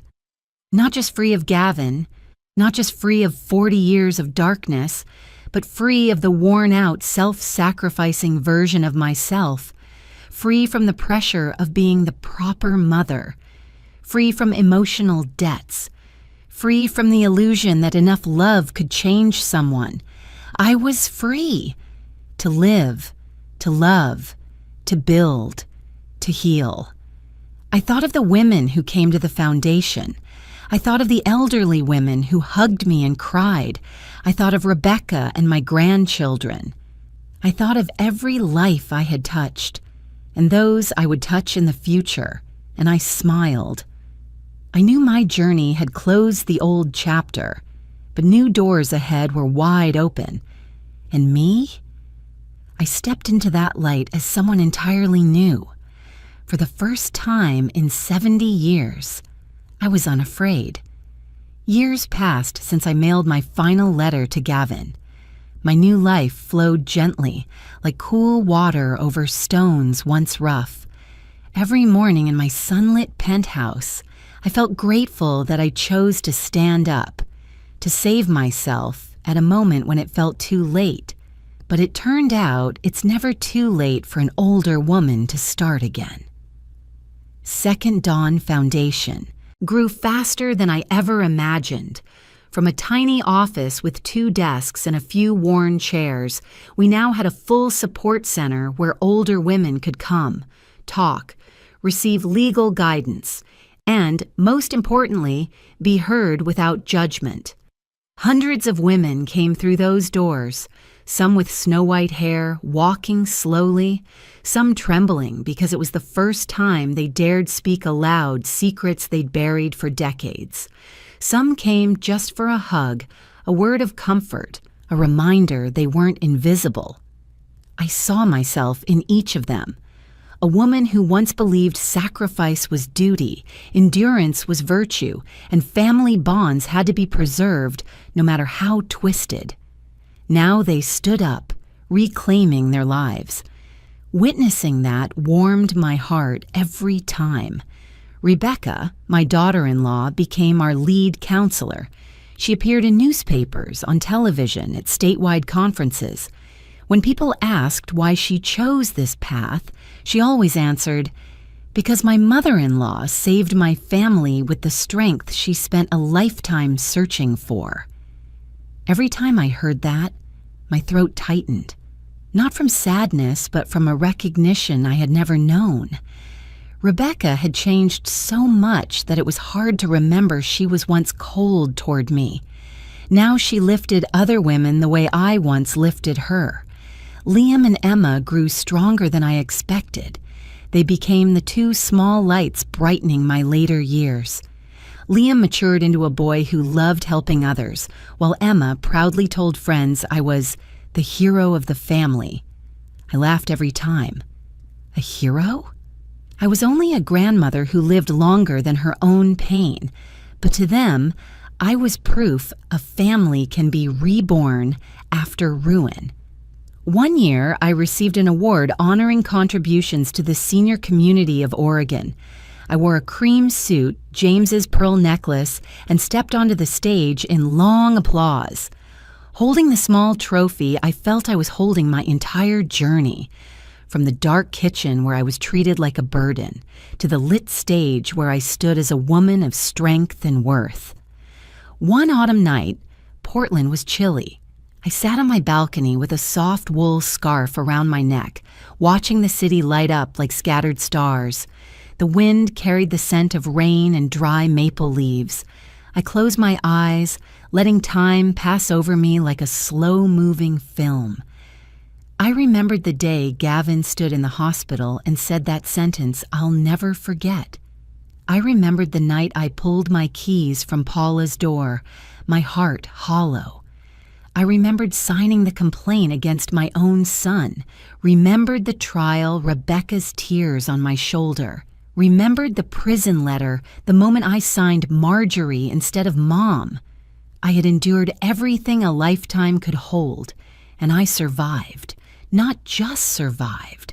I bloomed from the ashes life left behind. I opened my eyes to the dancing lights below, and I realized something simple, yet it took a lifetime to understand. The one who tried to kill me inadvertently helped me be reborn.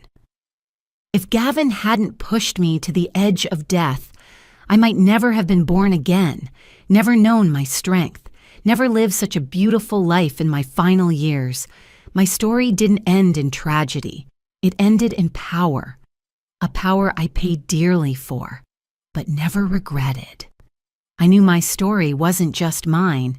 Every day I retold it, in halls, on TV, or through handwritten letters to elderly women trying to step out of the dark. I knew someone out there saw themselves in my words. I couldn't save everyone. But if I could save even one person, then every pain I endured had meaning. Night settled. The city grew quiet as if someone had placed a hand over its heart. A deep peace spread through my body like I was being gently held by the life I fought to reclaim. I leaned back and whispered, "At last, I am completely free. Free from fear, free from shame, free from the roles society forced onto mothers, and free to live the final chapter of my life as a woman it took me decades to find again."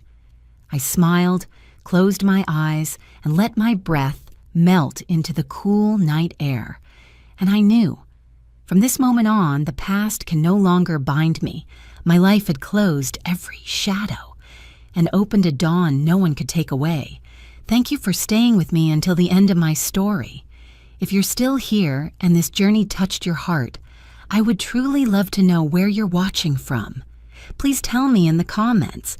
Even a small message lets me know we're still walking together.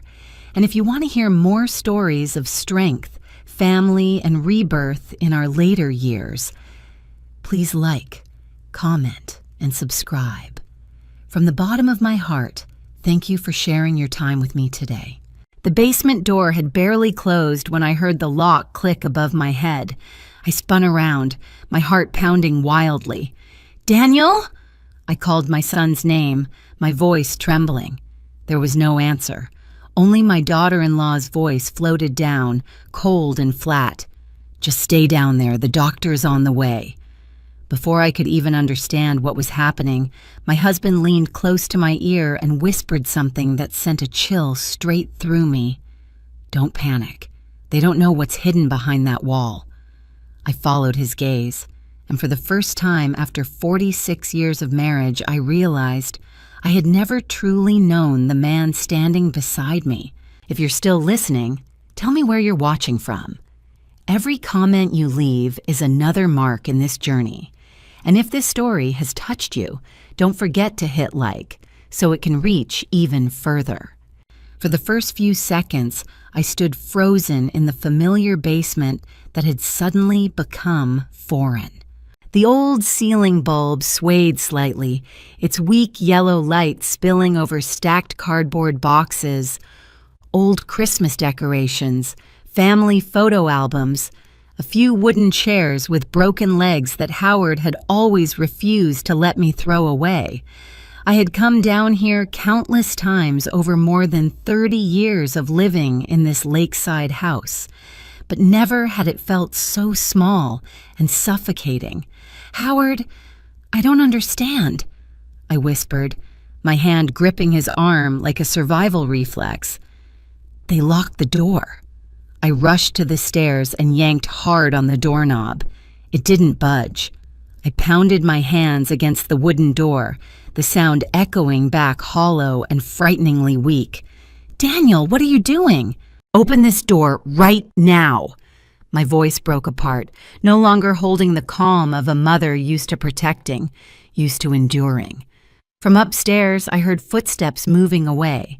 Then Claire's voice drifted down again, still even, still carrying that fake sweetness I had grown used to hearing over the past 5 years. "Please stay calm. We just want everything to go smoothly. The doctor will be here soon." The doctor. The word rang in my head like an alarm bell. Not because I was afraid of hospitals or white coats, but because I understood all too well that in this world it only takes one doctor's signature for an elderly person's entire life to be sealed shut. I turned to look at Howard. He wasn't running to the door. He wasn't shouting. He wasn't pounding on anything. He was simply standing there, back straight, eyes strangely clear, completely unlike the 72-year-old man my son had just described as starting to decline. "Howard," I swallowed hard, "what are they planning to do to us?" He placed both hands on my shoulders and gave a gentle squeeze, just enough to make me feel that he was here, truly here. "Margaret," he said softly, "do you remember how I once told you that some things are safer the less you know?" I frowned. Decades of marriage flashed through my mind, quiet dinners, short vacations, weekend mornings on the porch watching the lake shimmer. Howard had never been a mysterious man. He was a construction engineer, principled, orderly, someone who hated complications. He wasn't the type to keep secrets. "What do you mean?" I asked, my voice dropping. Instead of answering, he tilted his head, signaling me to be quiet. We stood completely still for a few seconds, listening. Upstairs, I heard Daniel speaking in a low, urgent voice, followed by footsteps pacing back and forth. Maybe they were waiting, or calling someone. Howard gently pulled me back, away from the stairs, toward the old brick wall at the far end of the basement. A chill ran through me. I had been looking at that wall for decades, dark bricks, some chipped, others stained with damp patches from the lake's moisture. "Do you remember," Howard whispered, "when you asked me why I never let anyone repair this section of the wall?" My heart started racing. I remembered. I had complained that it looked ugly, that it ruined the house I loved showing off to friends every summer. Howard had just smiled and said, "It's fine the way it is." "You said it was convenient," I stammered. He nodded. "That's right. Convenient." A small noise came from upstairs, maybe the front door opening. I heard Claire say faintly, "Yes, we're waiting." I began to understand. Not through logic, but through the instinct of a mother, of a woman who had lived long enough to recognize when something was no longer about family. This morning, everything had started to go wrong the moment Daniel walked in with a smile that was far too practiced. My son was not a man who smiled easily. I had raised him for 43 years. I knew him well. Daniel smiled freely only when he was a child, when his father taught him how to fish, when I baked apple pie for Thanksgiving. Since marrying Claire, his smiles had become conditional. "Mom, Dad," Claire had said in a voice light as a feather, "we think it's time to have a serious conversation about your future." Future, a word that sounds beautiful, but for older people it is often used as the opening line for decisions they are not allowed to refuse. That was why, when the basement door locked, I no longer thought this was a misunderstanding. I understood perfectly. This was a plan, and it had been prepared for a long time. I looked back at Howard. Under the dim yellow light, his face looked older than usual, but his eyes did not. They were sharp and alert, like when he was still working, whenever he spotted an error in a blueprint. "Howard," I lowered my voice, almost pleading, "if you know what's going on, you have to tell me." He was silent for a few seconds. I could feel the struggle inside him, between the habit of protecting me with silence and the reality that this time, silence could kill both of us. "I never meant for you to find out this way," he said slowly, "but maybe now is the time." He took another step toward the old brick wall. I followed, my heart pounding so loudly I was afraid it could be heard. His hand lifted, brushing lightly across the bricks, stopping at one darker than the rest. In that exact moment, I understood why he had been so calm when his own son locked us in the basement, and I knew that the life I thought had finally settled at 69 had just officially turned in a completely different direction. Howard was still standing in front of the brick wall, his hand resting lightly on that darker brick, but he didn't do anything yet. He looked at me, his eyes signaling me to wait, and in that moment, the memory of this morning flooded back, so vivid, I could almost smell the coffee steaming in the kitchen again, hear the lake birds outside, and feel that vague unease I had tried to brush aside. The morning had begun far too perfectly. Daniel and Claire arrived earlier than usual. Too early. My son rarely stopped by before 10, always blaming traffic or meetings. Yet today, just after 8, I heard a car pull into the driveway. When I opened the door, Claire stood there with an overly wide smile, almost deliberate, holding a box of pastries from my favorite bakery in town.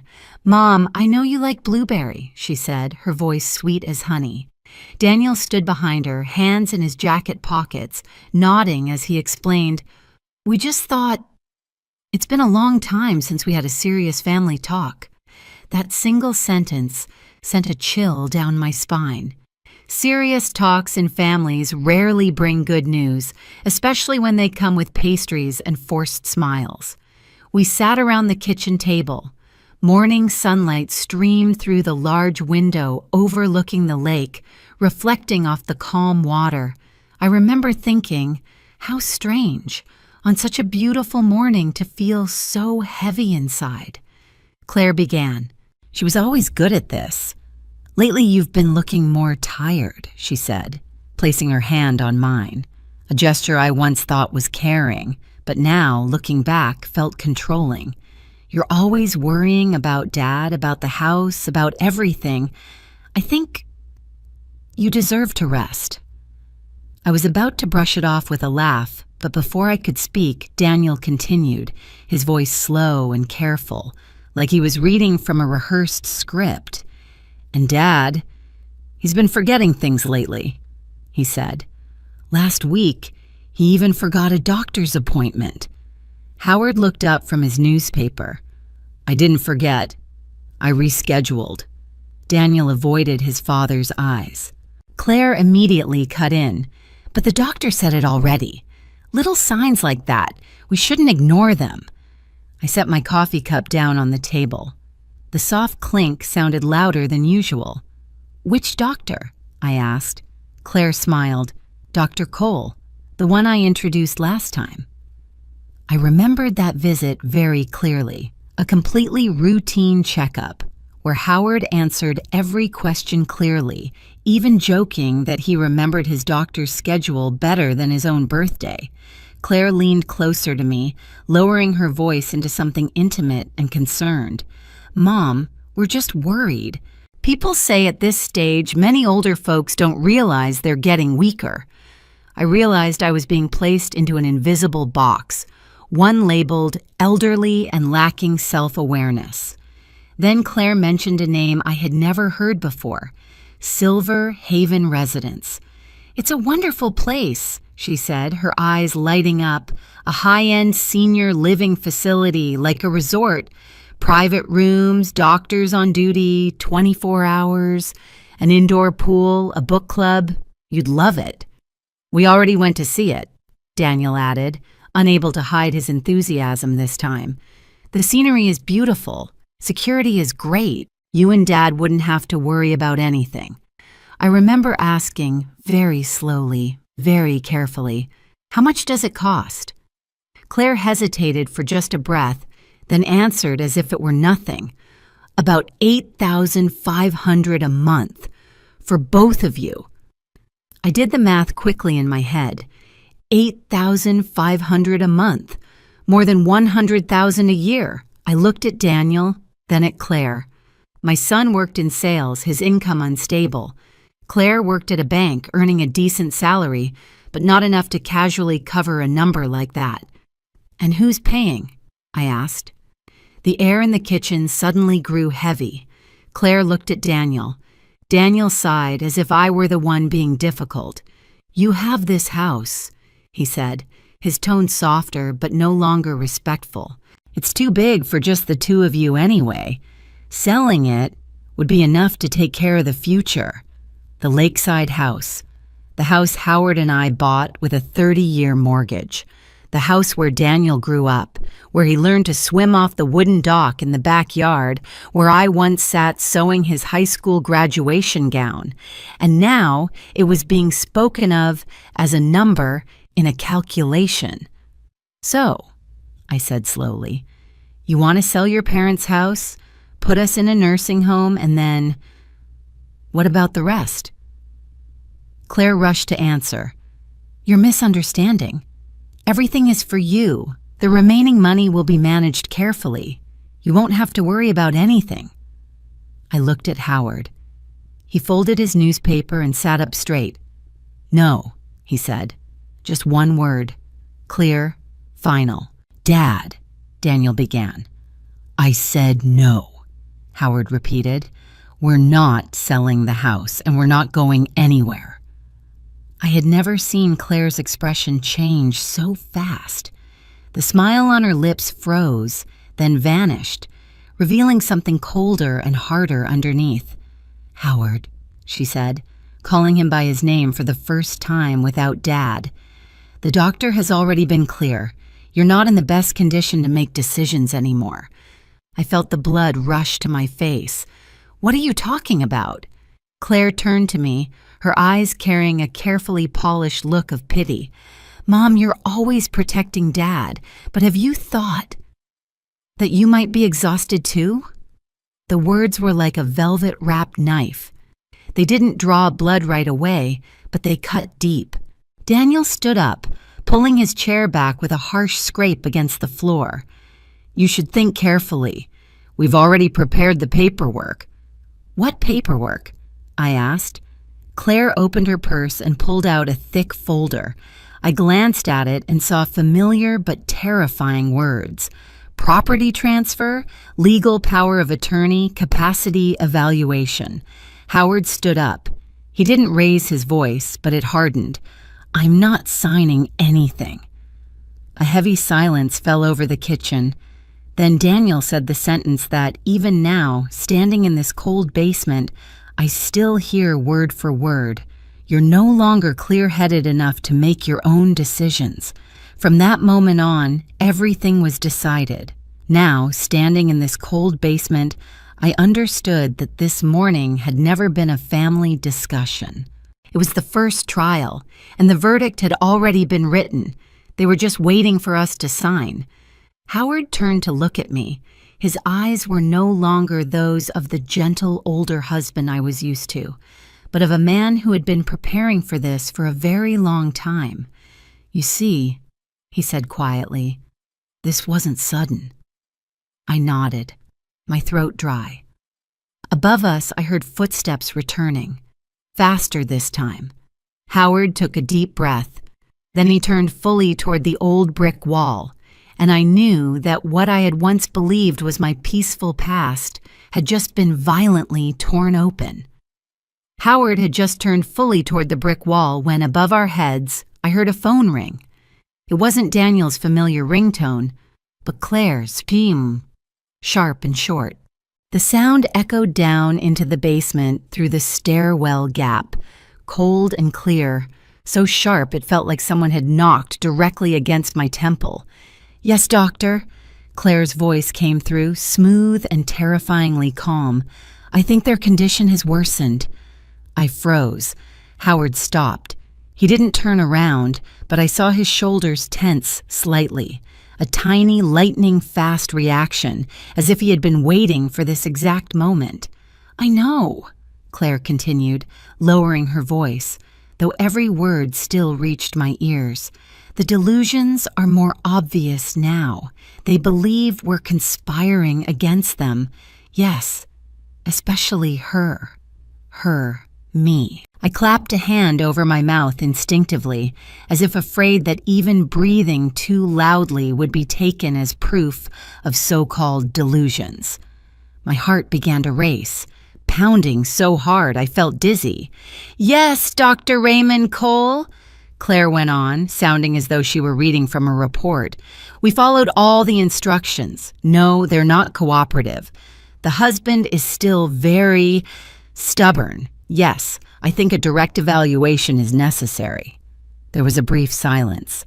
I imagined a man on the other end nodding, taking notes, confirming a script that had already been written. We brought them down to the basement so they could calm down, Claire said, and this time she didn't even lower her voice. Just temporary isolation. Isolation. The word echoed in my head, heavy and cold. Not a bedroom. Not the living room, the basement. I turned to look at the stairs. The wooden door above was still firmly shut. I didn't hear Daniel anymore. Only Claire's voice, and my son's silence was more frightening than anything she could have said. The doctor will arrive within 45 minutes, Claire concluded. Thank you, doctor. The call ended with a dry, hollow beep. In that moment, I had no doubts left. This wasn't a family argument that had gotten out of hand. This was a procedure, a process, and we, Howard and I, were simply its subjects. I stepped backward until my back hit an old wooden shelf. My knees weakened. I had to grab the shelf to keep from collapsing. They're going to declare us incompetent, I whispered, my voice trembling so badly it startled even me. Howard, they're really going to do it. He turned to look at me. His eyes weren't panicked. On the contrary, they were so calm it scared me. I know, he said. Just 2 words, but they struck my chest like a blow. You know? I shook my head. Since when? Howard, they just called a doctor. They're building a story, and that doctor is coming to confirm it. Since Claire started asking me about my memory, he replied evenly. Since Daniel asked if I still remembered my bank card PIN, since they started talking more about responsibility and safety than about family. I closed my eyes. Fragmented memories snapped together into a picture that was painfully clear. Questions that had seemed harmless. Concern that sounded like care, but was really inspection. Daniel? I whispered my son's name. as if saying it might somehow turn everything back to the way it was. How could you let this happen?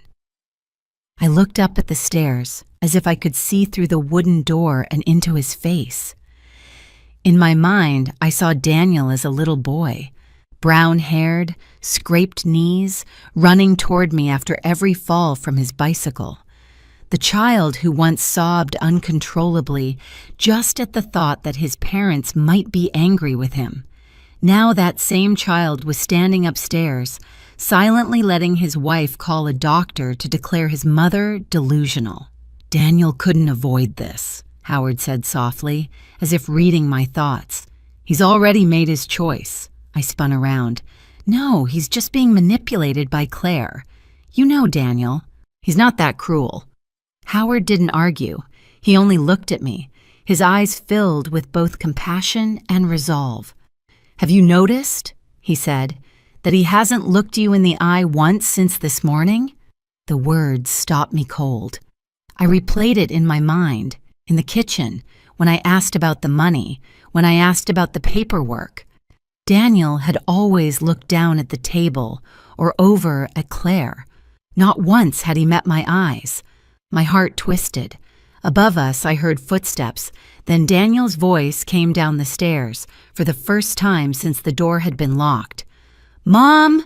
he called, his voice no longer shaking, but no longer warm either. "Just stay calm. This is for your own good." I rushed toward the stairs and grabbed the wooden railing. "What are you doing, Daniel?" I screamed. "Do you realize that locking your parents up like this is illegal?" There was no immediate answer. I heard Claire whisper something to him, too quietly for me to hear, but long enough for me to understand that my opinion no longer mattered.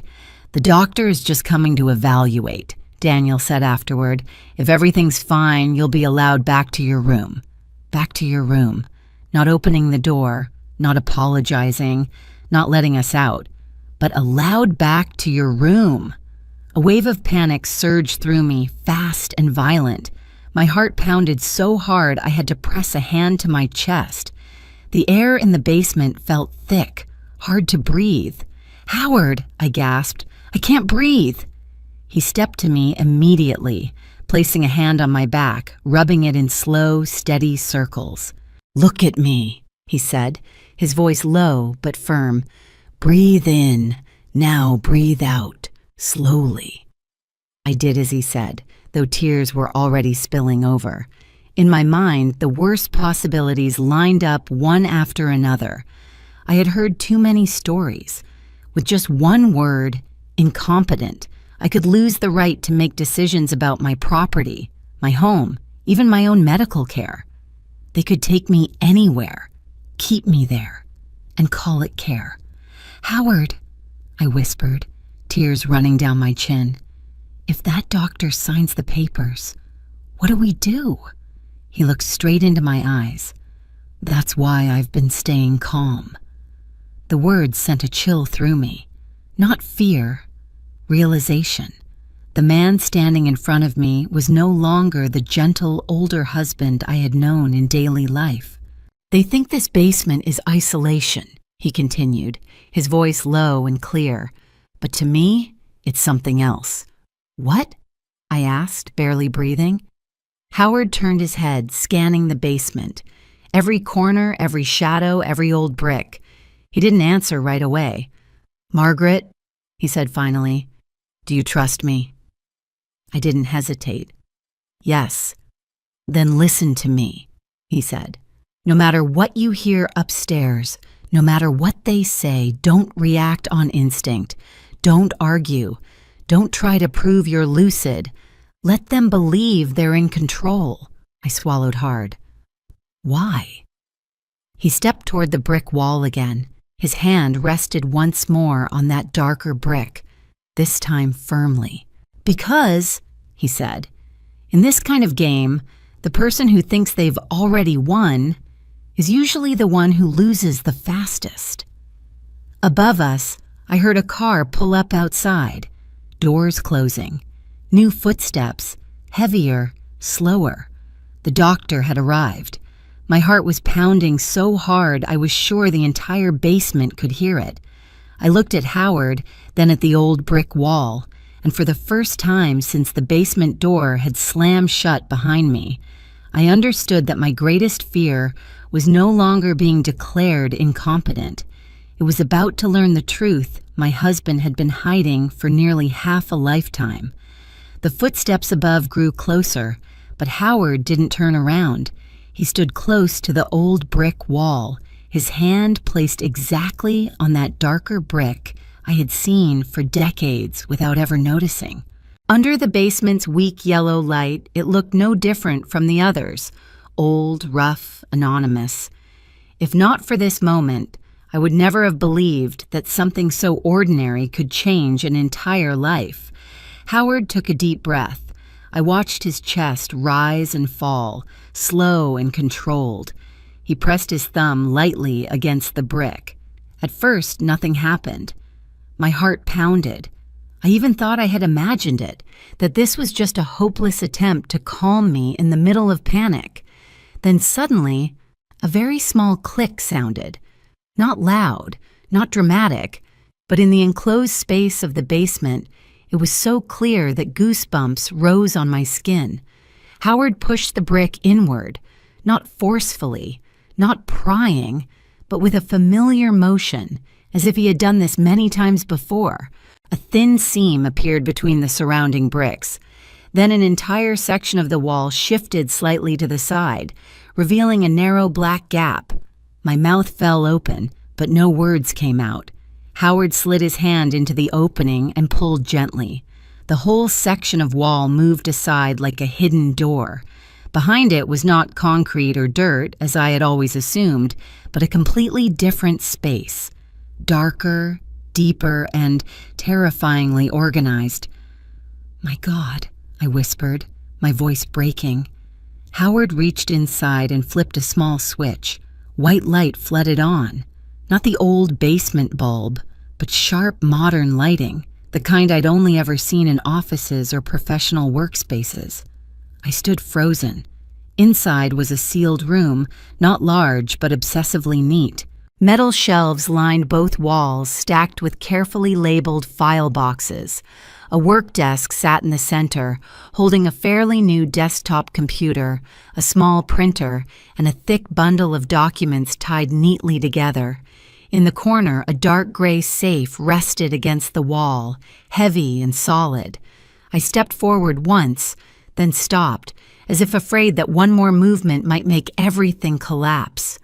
"Howard," I turned to him, my throat dry. "What is this?" He closed the hidden door behind us.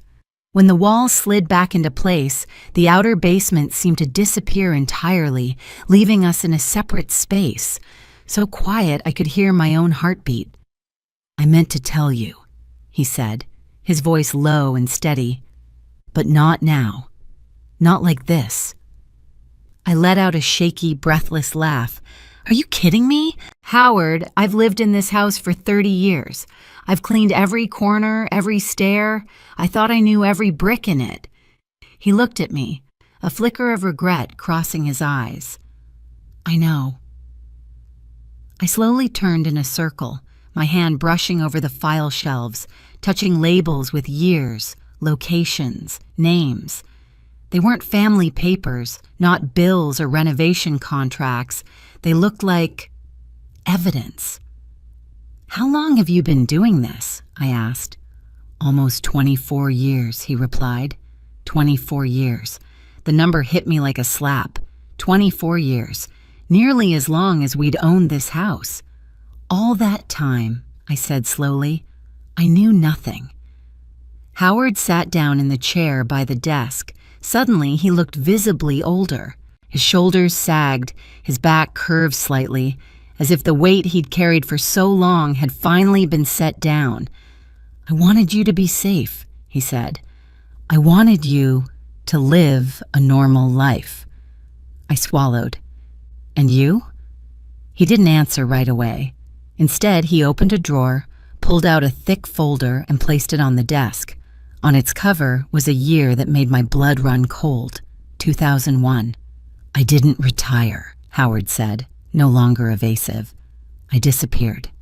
I looked at him, then at the folder. A memory surfaced. The day he came home earlier than usual, more than 20 years ago. I remembered asking him about it and him saying the company was restructuring, that he'd decided to step away. I was the lead supervising engineer, he continued, for a major project in the northern suburbs of the city, a 12-story commercial building.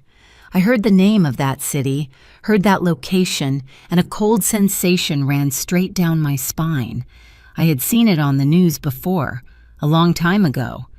It collapsed one morning, Howard said, his voice steady. During rush hour, 52 people died. I raised a hand to cover my mouth. Old, blurry images in my memory suddenly became brutally sharp.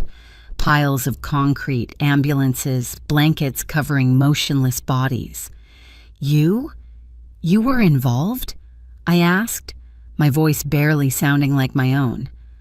I warned them, he said, 3 times. I wrote reports. I demanded construction be halted because the materials didn't meet standards. He opened the folder, flipped through a few pages quickly, then turned it toward me. I saw copies of emails, technical notes, Howard's signature at the bottom of the pages. They ignored it, he went on, because replacing the materials would have cost an extra $2 million. And when the building collapsed, he stopped and took a deep breath. They needed someone to take responsibility. I understood before he finished. You. Howard nodded. They forged my signature, said I had approved everything. The media needed a name, the authorities needed a culprit, and I was the perfect choice. I staggered back a step, gripping the table to stay upright. I looked at the man in front of me, the husband who had slept beside me for 46 years, and realized I had never known this part of his life. They threatened me, Howard said, his voice lowering. Not just me, you, and Daniel, who was just a boy back then. My heart tightened. Threatened how? Accidents, he said simply. Things that look like accidents. A heavy silence settled over the hidden room. I could hear cars passing somewhere far away, as if from another world. So you stayed silent, I whispered. Howard nodded. I walked away from everything. I came home. I became an ordinary husband, an ordinary father, and I began documenting. He gestured around the room. Everything here is what I couldn't say out loud. Evidence, names, money trails, other deaths. I was trembling. You lived with this alone for 24 years. Not completely alone, he said. I had you, but I couldn't pull you into it. I looked at the safe in the corner, the computer still glowing, then back at Howard. Tears had started spilling without me noticing. You thought I was that fragile? I asked, not accusing, just aching. Howard stood and stepped in front of me. He placed his hand against my cheek as gently as the first day we met. No, he said. I thought you were too strong. Above us, I heard the basement door open. Claire's voice rang down, cold and controlled. The doctor is here. Are you ready? Howard looked at me one last time, his eyes firmer than ever.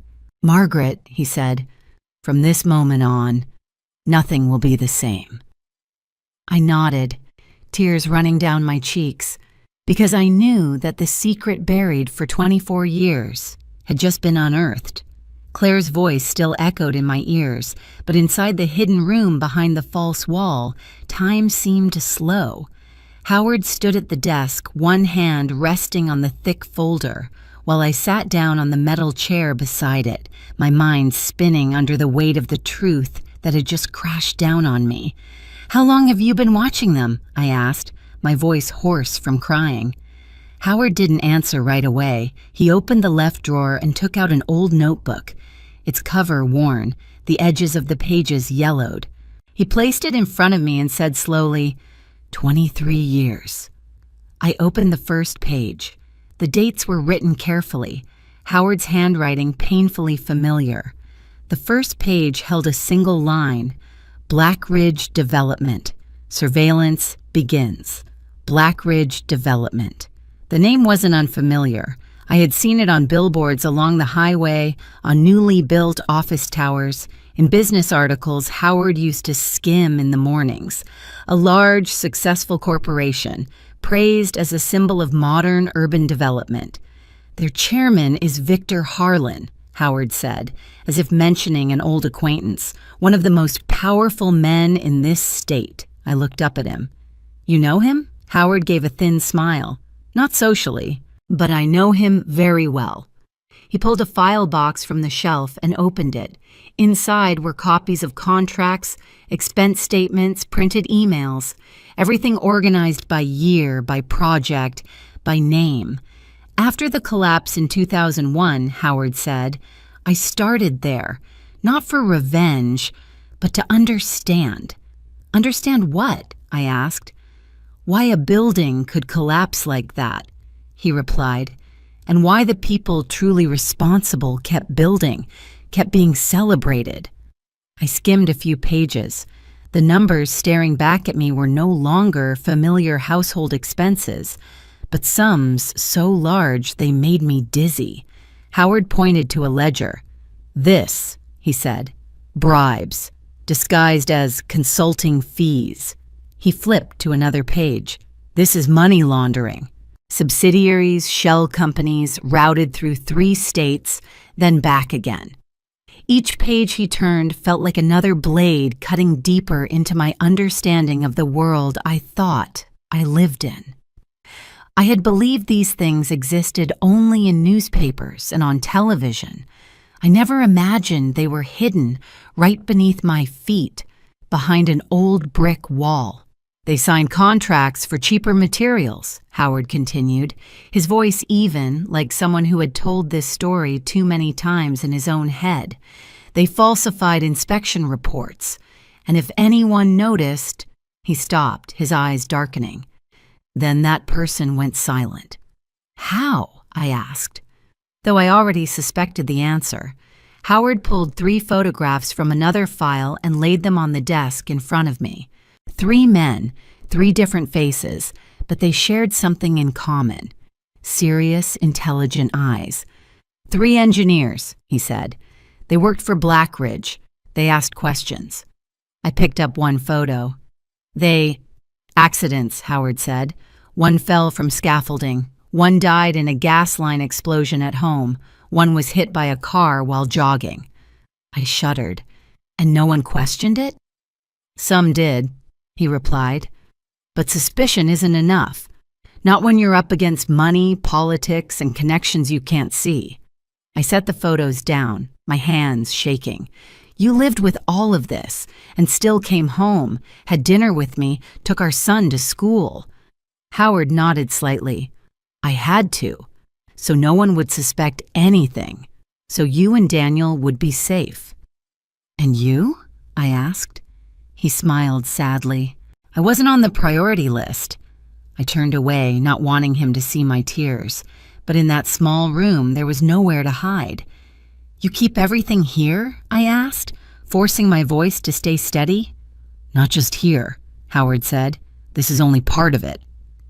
He turned on the computer. The screen lit up, showing an interface I had never seen on his home computer. Encrypted folders, files labeled with initials, dates, codes. Everything has backups, he explained, in multiple locations, multiple formats. I looked at him, feeling both proud and terrified. If something happens to you? Howard nodded as if he'd been waiting for that question. Then everything is released automatically. Released? I repeated. Sent to the press, sent to investigators, sent to people they can't silence all at once. My scalp went numb. You prepared for your own death. Howard shook his head. I prepared for the truth. A soft sound came from above, like a door closing. I held my breath. Howard glanced at his watch. "They think they're controlling the situation," he said quietly, "but locking us down here triggered the emergency protocol." "What protocol?" I asked. He turned to me, more serious than I had ever seen him. "Emergency protocol." He typed quickly on the keyboard. A small window appeared on the screen, a countdown ticking away. "This is a safeguard," he said. "If I don't confirm my safety status within a certain time, the system starts sending the data." My heart pounded. "Howard, you planned for this." "From the day I realized they would eventually come for me," he replied, "and possibly through my own family." I lowered my head, guilt flooding in. If I had known sooner. He placed his hand over mine. "You couldn't have changed this, and I didn't want you living in fear all those years." I took a deep breath. "So what now?" Howard looked at the screen, then at me. "Now I take the next step." He opened another drawer and pulled out a phone I had never seen before. Small, black, no logo. "This phone isn't tied to any personal account," he said. "It can't be traced the usual way." I realized I was shaking. "Who are you calling?" Howard looked at me for a long moment, as if making sure I was ready to hear the answer. "The FBI," he said. I opened my mouth, but no sound came out. In my mind, the peaceful life I thought I had shattered into pieces. "You've been working with them all this time?" I finally managed. "Not officially," Howard replied. "Not until now." He glanced back at the countdown on the screen, the numbers slowly decreasing. "But now," he said, "it's time." Above us, I heard shoes pacing, Daniel and Claire's voices drifting down, indistinct. They had no idea that, right beneath their feet, a chain of events had been set in motion. One Howard had prepared for 23 years. Howard raised the phone to his ear. Before dialing, he looked at me. "Margaret," he said, his voice low and firm. "From this moment on, there's no turning back." I nodded, my heart racing. "We lost the chance to turn back the moment they locked the basement door," I replied. Howard gave a faint smile, then dialed. And in that instant, I knew that everything we had once called peace had only been the silence before the storm. Howard set the phone down on the desk. The computer screen in front of us was still glowing. I expected him to say something to reassure me, or at least explain the next step. Instead, he quietly opened another folder. A name appeared on the screen that made my heart tighten. Daniel L. I jumped to my feet, the metal chair scraping loudly against the concrete floor. "Howard, what are you doing?" I asked, though part of me already knew. He turned to me, his eyes filled with exhaustion and resolve. "Margaret, I tried to avoid this for as long as I could, but you need to know." He clicked the mouse. A flood of documents appeared. Bank statements, emails, security camera stills, all bearing my son's name. My throat went dry. "No, Daniel wouldn't."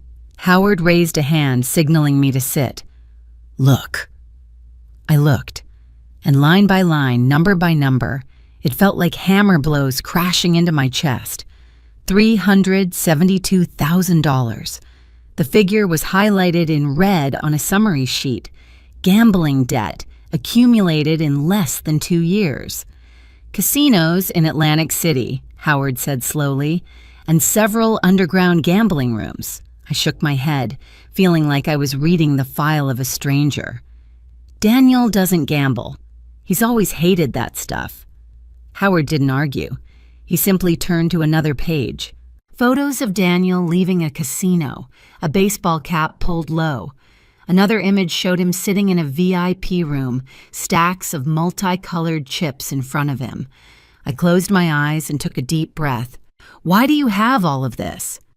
"Because I had to know," Howard said, "and because someone wanted me to know." He opened another email. The sender was an unfamiliar address. The recipient, Daniel. "We need someone inside the family, someone with access to the assets.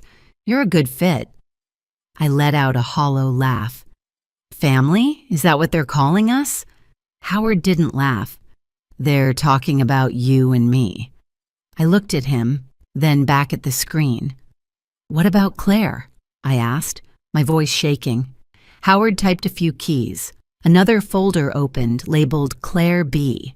Claire has worked at a bank since she was very young, he said.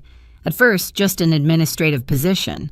But then, transfer records appeared. Small transactions, scattered, hard to detect.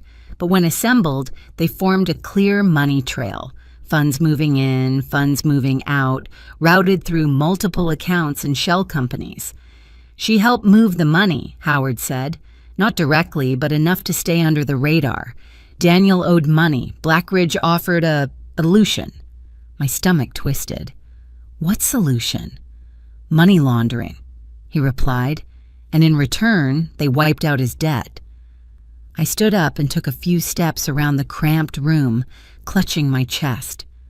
No, Daniel couldn't. Daniel did, Howard said, without anger, without judgment, just the bare truth. He signed the papers, took the money, and followed instructions. I turned back to him. Then what about Silver Haven? Howard opened another folder. This time it contained images of a beautiful, bright building. Green grounds, a small pond, a silver-plated sign, Silver Haven Senior Living. A luxury care facility, I murmured. Claire said it was the best. Howard nodded. On paper. He pulled out a chart, timelines marked in red. People who go in here, he said, live an average of no more than 11 months. My eyes widened. What? Heart failure, he continued. Strokes, kidney failure, natural causes. I trembled. But they're elderly. That happens. Howard shook his head. Not at this rate. He opened another statistical table. Cold, emotionless numbers. A comparison between Silver Haven and other facilities in the same region. 3 times higher, he said. And all of these people had one thing in common. What? I whispered. Significant assets, Howard replied.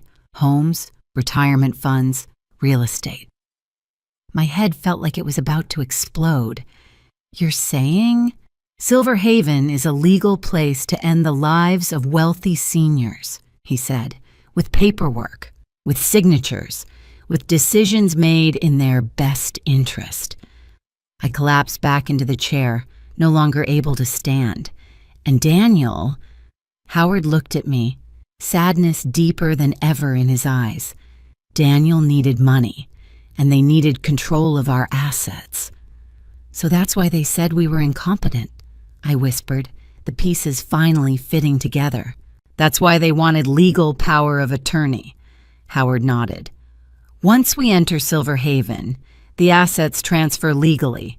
No disputes, no investigations. I broke down, tears pouring uncontrollably. He's my son. Howard came to me and placed a hand on my shoulder. I know. I looked up at him. When did you know? A year ago, he answered, when Daniel started asking questions he'd never asked before. I remembered. Recent dinners, Daniel asking about the will, about insurance, about the value of the lake house. I had laughed, thinking it was just the idle concern of an adult child. I meant to tell you, Howard continued, but I hoped Daniel would stop. I wiped my tears, my voice breaking. But he didn't. Howard shook his head. No. And as the gambling debt grew, as Blackridge tightened the pressure, he chose the easiest path. I clenched my hands. Killing us. With paperwork. Howard said nothing. The silence answered for him. Above us, footsteps sounded. I heard Daniel's voice drifting down, indistinct but enough to make my heart ache. Margaret, Howard said softly, I need you to understand one thing. I turned to him. We're not just protecting ourselves, he said. We're standing against a system that has killed a lot of people. Legally. I took a deep breath, forcing my voice to hold. And our son is part of that system. Howard nodded slowly. I closed my eyes for a moment. When I opened them, I knew I was no longer the woman I had been a few hours earlier. My last innocence had been stripped away, not by a distant enemy, but by my own blood. "If this is a war," I said, my voice low but steady, "then I want to know where I stand." Howard looked at me, and for the first time in that room, he smiled. Not a smile of relief, but the smile of a man who was finally no longer fighting alone. "You stand with me," he said, and in that moment, between concrete walls and buried secrets, I understood that the most painful thing wasn't betrayal itself, but realizing you must face that truth in order to survive. Howard didn't hesitate another second. He pulled a small black phone from the bottom drawer of the desk, its surface matte, no logo, no touchscreen, like any phone I had ever known.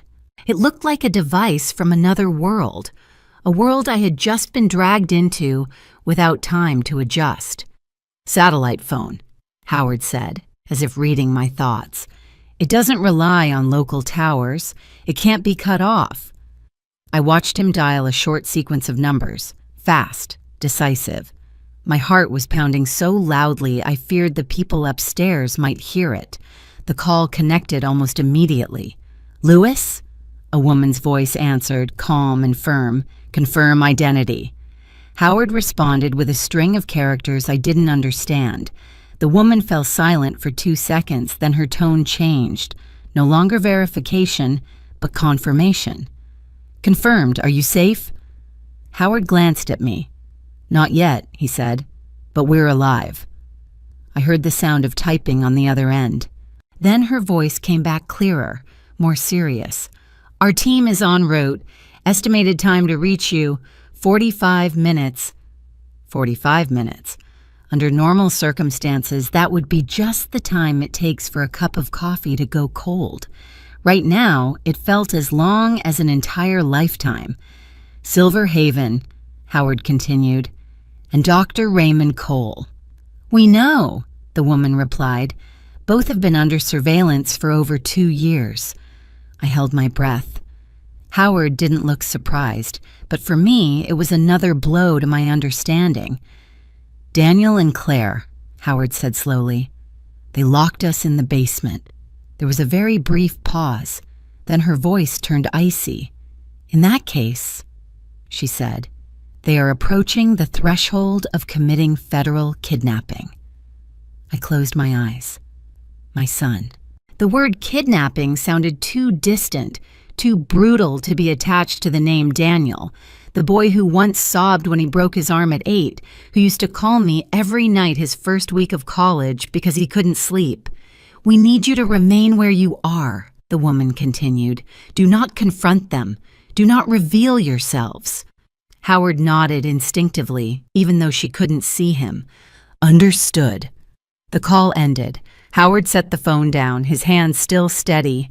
I had to grip the edge of the desk to keep from collapsing. "You said federal witness protection?" I asked, my voice so low I could barely hear it myself. Howard exhaled slowly, as if finally allowing himself to relax just a little. 5 years, he said. 5 official years. I turned to him, unable to hide my shock. 5 years, and I never knew. "Because you weren't allowed to," he replied, "and because I didn't want you to." I gave a soft, humorless laugh. You protected the whole world, but thought I couldn't handle the truth. Howard looked at me, his gaze gentle. "I thought that if you didn't know, you could live like a normal person a little longer." I was about to respond when a noise above startled me. A door slammed open, rushed footsteps. No more stealth. "Howard," I whispered, "something's wrong." Howard moved quickly to the computer and activated the camera system. The screen split into multiple small windows, each showing a corner of the house I thought I knew down to every creak. The living room, the front door wide open. Daniel stood there. But he wasn't alone. Beside my son were two unfamiliar men. Both wore dark jackets, solid builds, eyes so cold I shivered just looking at them on the screen. "Where's Claire?" I asked, my heart racing. Howard zoomed in on another camera. The back exit. Claire's car was gone. "She left," Howard said, his voice darkening. "She ran." My lungs felt like they'd been emptied. "She left Daniel behind?" "No," Howard replied. "She played her role, sent others." I looked back at the screen. Daniel was speaking to the two men. His face was tense, but not panicked. Not the look of someone being forced. "Our son," I whispered. "Does he know who they are?" Howard was silent for a few seconds. Then he said, "Yes." One of the men walked to the basement door. I saw his hand rest on the handle, testing it lightly. The door didn't open. He turned to Daniel and said something. Daniel nodded. My heart slammed painfully against my ribs. "Howard, what are they going to do?" Howard didn't answer right away. He stared at the screen, like someone rereading a script he had predicted but still hoped wouldn't come true. "They want what's down here," he said finally. "The evidence. And if necessary, to eliminate the witnesses." I clenched my hands. "So our son is leading them," Howard said without flinching. A knock echoed from the basement door. Not polite, not asking. A knock meant to announce. "Dad, Mom." Daniel's voice came down through the thick concrete. "Open the door. This has gone too far." I stepped forward instinctively, the reflex of a mother, but Howard stopped me. "Margaret," he said softly. "Don't. I have to talk to him," I whispered. "He's still my son." Howard looked at me for a long moment, then he nodded. "1 minute. Just one." I moved closer to the door, my heart threatening to leap from my chest. "Daniel!" I called, forcing my voice to stay steady. "What are you doing?" There was a pause. Then Daniel answered, his voice deeper, harder. "You wouldn't understand, Mom. Everything is more complicated than you think. It can all stop," I said, tears spilling. "You just need to leave this house. Right now." I heard my son sigh. "I can't." "Because of the money?" I asked. "Or because of them?" Daniel didn't answer right away. When he finally spoke, his voice was hoarse. "Because I've gone too far, Mom." I closed my eyes. In that moment, I understood that the person standing upstairs was no longer the little boy I once held in my arms. He was a man who had made a choice, and that choice was pushing all of us toward the edge. Howard pulled me away from the door. On the screen, one of the two men had begun scanning the walls, his gaze probing. "We don't have much time," Howard said, his voice terrifyingly calm. "They know there's something here." I looked at him, then back at the screen, where my son was standing among strangers inside the very house I had once believed was the safest place in the world. The danger was no longer a possibility. It had crossed the threshold. Howard didn't say another word. He simply took my hand and led me away from the desk area, deeper into the back of the hidden room. There, under the dim yellow light, I saw a low steel door almost blending into the concrete wall. "When did you do all this?" I whispered, my voice hoarse. "One night at a time," Howard answered shortly. "Over 2 years." He unlocked it. The door made a very soft sound and opened, revealing a narrow passage sloping downward, barely wide enough for one person to crawl through. Inside was pitch dark, the air cold and damp, smelling of earth mixed with metal. "A tunnel," I said, not sure whether I was asking or stating a fact. "It leads to the Miller family's house," Howard said. "3 houses south. They moved away last year." I stood frozen. "You even prepared an escape route?" Howard turned to look at me. His eyes weren't panicked, weren't dramatic. They held only the steadiness of a man who had prepared for this moment for a very long time. "Margaret," he said, "listen to me." He went back to the desk, opened a small compartment inside the safe, and took out a black hard drive, small enough to fit in the palm of my hand. "A complete copy," he said, placing it in my hand.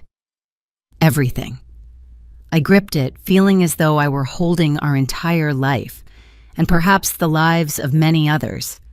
"No," I said immediately, shaking my head hard. "No way. If we go together." Howard looked at me for a long moment. "We can't." "What are you going to do?" I asked, my heart racing. He turned to a control panel mounted on the wall. On it was a red button covered by a clear plastic guard. "Destroy the evidence," he said. "The originals." I stepped back. "What did you say?"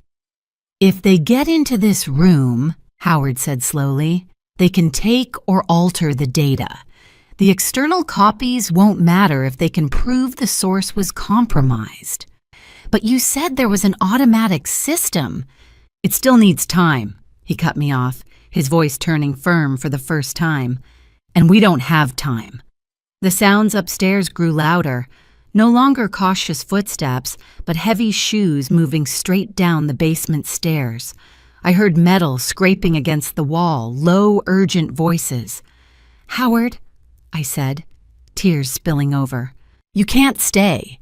He stepped in front of me, placed both hands on my shoulders, and looked straight into my eyes. "Margaret, you have to go."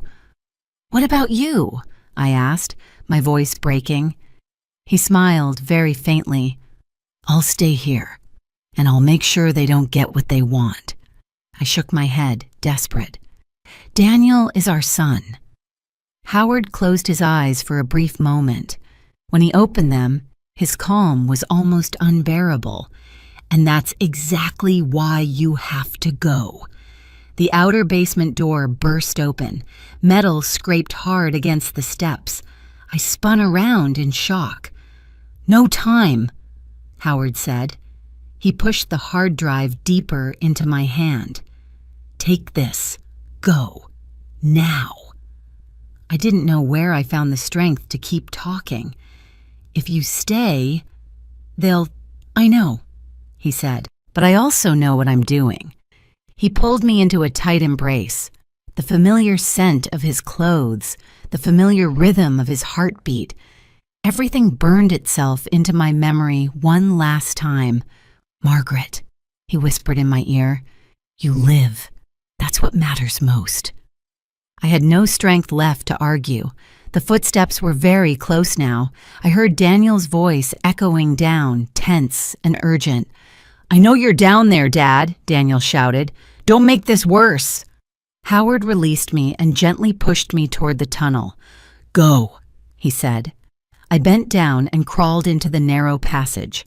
Cold earth scraped against my hands. I turned my head for one last look. Howard stood upright, his back to the tunnel, facing the room and whatever was about to come. "Howard," I called. He didn't turn around. He only raised his hand in a silent signal. I crawled into the darkness. The tunnel was so tight I had to breathe very slowly. My knees scraped against the dirt, burning with pain. Every movement made a soft rustling sound, and my heart pounded with fear of being discovered. Behind me, voices grew clearer. Strangers' voices, Daniel's voice. "There's something here," a man said. "My father hid it," Daniel replied, his voice tight. "I'm sure of it." I bit my lip to keep from crying out. Every word from my son felt like a knife twisting into my back. I kept crawling through the thick darkness. The tunnel was longer than I'd expected. Time seemed to stretch endlessly. Then I heard another sound, far away, very faint, but unmistakable. Sirens. At first, just a single sound, very distant. I thought I was imagining it from the stress. But then it sounded again, and again, more of them, closer. Police sirens. My heart pounded so hard my ears rang. I crawled faster, my hands shaking, not daring to stop. Behind me, the noise suddenly turned chaotic. I heard shouting, running footsteps, metal slamming into walls. FBI sirens blared insistently, cutting through the earth like a signal from another world, the world I was crawling back toward. At the end of the tunnel, a dim light appeared. I crawled a few more steps and emerged through a roughly covered wooden panel into an empty garage. The sudden open space made me dizzy. I dropped to my knees, gasping for air, tears streaming down my face. Outside, the sirens were getting closer. I clutched the hard drive to my chest. In my mind, there was only one thought. Not about my own safety, but about the man who had stayed behind the wall, facing everything so that I could live. And for the first time in my life, I truly understood what a life and death choice was. A choice with no right or wrong, only a price to be paid. 3 months after that night, I walked into the federal courthouse with ice-cold hands, even though outside it was a beautiful morning with pale sunlight. The gray stone building, the tall steps, and the American flag waving gently in the wind made me feel as though I was entering a place not meant for women nearly 70 years old. But then I thought of Howard, of the look in his eyes that night, and I kept walking. The courtroom was large, the ceiling high, white lights shining down on long wooden benches. I sat in the witness section, my back straight, but my heart pounding so hard I had to place my hands on my thighs to keep them from shaking. In front of me were the judge, the jury, the attorneys with thick folders. Across the room at the defendant's table, I saw Daniel. My son looked thinner. His shoulders were slumped, his eyes avoiding mine. None of the confidence he used to have. In that brief moment, old memories flooded back. His first day of school, his graduation day, the day he brought Claire home, holding my hand and smiling so brightly. I took a deep breath to keep from being pulled under by the past. When I stood to take the oath, my voice filled the terrifyingly quiet room. I heard my own voice, clear and slow, as if someone else were speaking through me. The prosecutor began with basic questions: my name, my age, my relationship to the defendants. Then he looked at me, his expression serious but not cold. "Mrs. Lewis," he said, "please tell the court what happened the night you and your husband were locked in the basement." I closed my eyes for a brief second. When I opened them, I no longer saw the courtroom. I saw the basement door slam shut. I heard the dry click of the lock. I heard Claire's cold voice from above. And I heard Howard whispering in my ear. I told them everything, without embellishment, without avoiding anything. I told them about the morning Daniel and Claire came over with smiles that were far too rehearsed.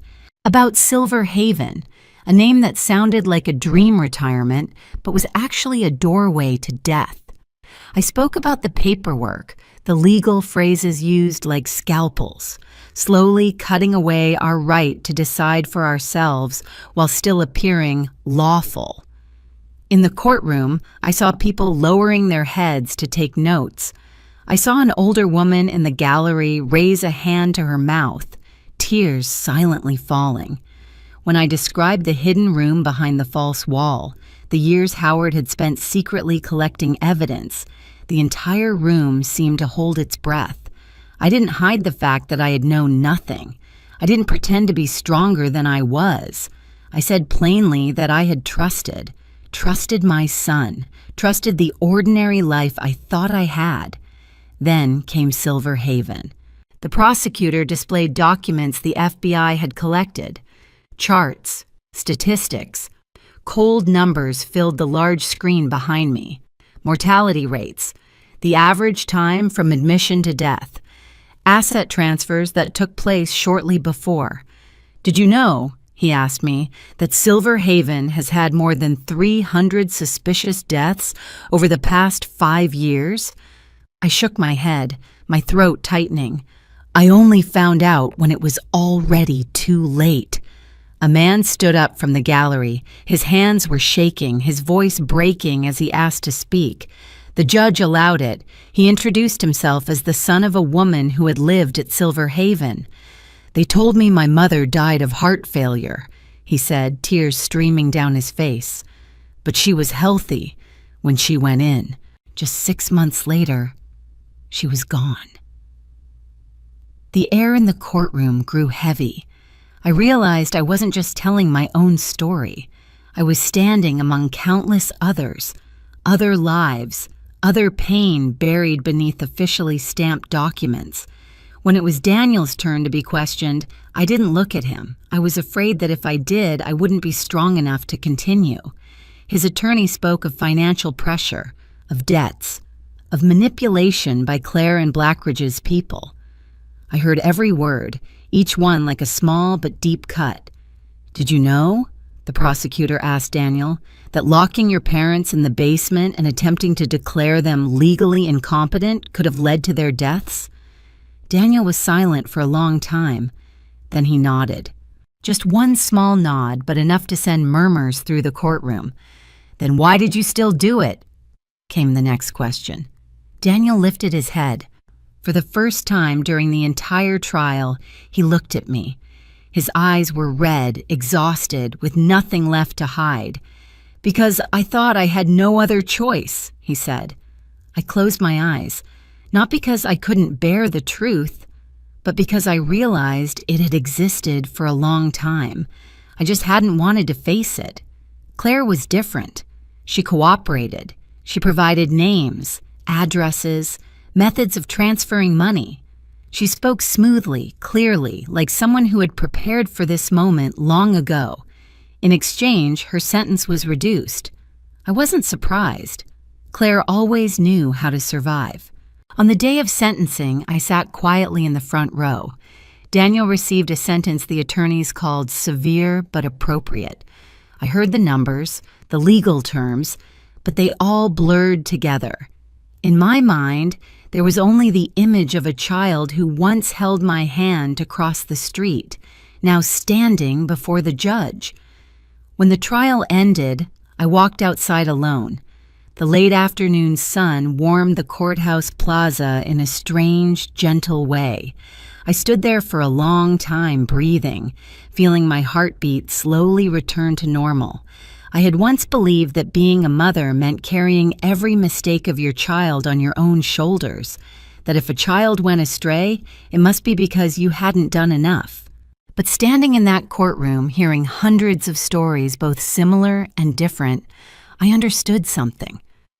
A mother's love doesn't make her child good or bad. It only gives them a place to begin. The rest, Isha, is their own choice. I was in pain. There's no other word for it. But I no longer blamed myself.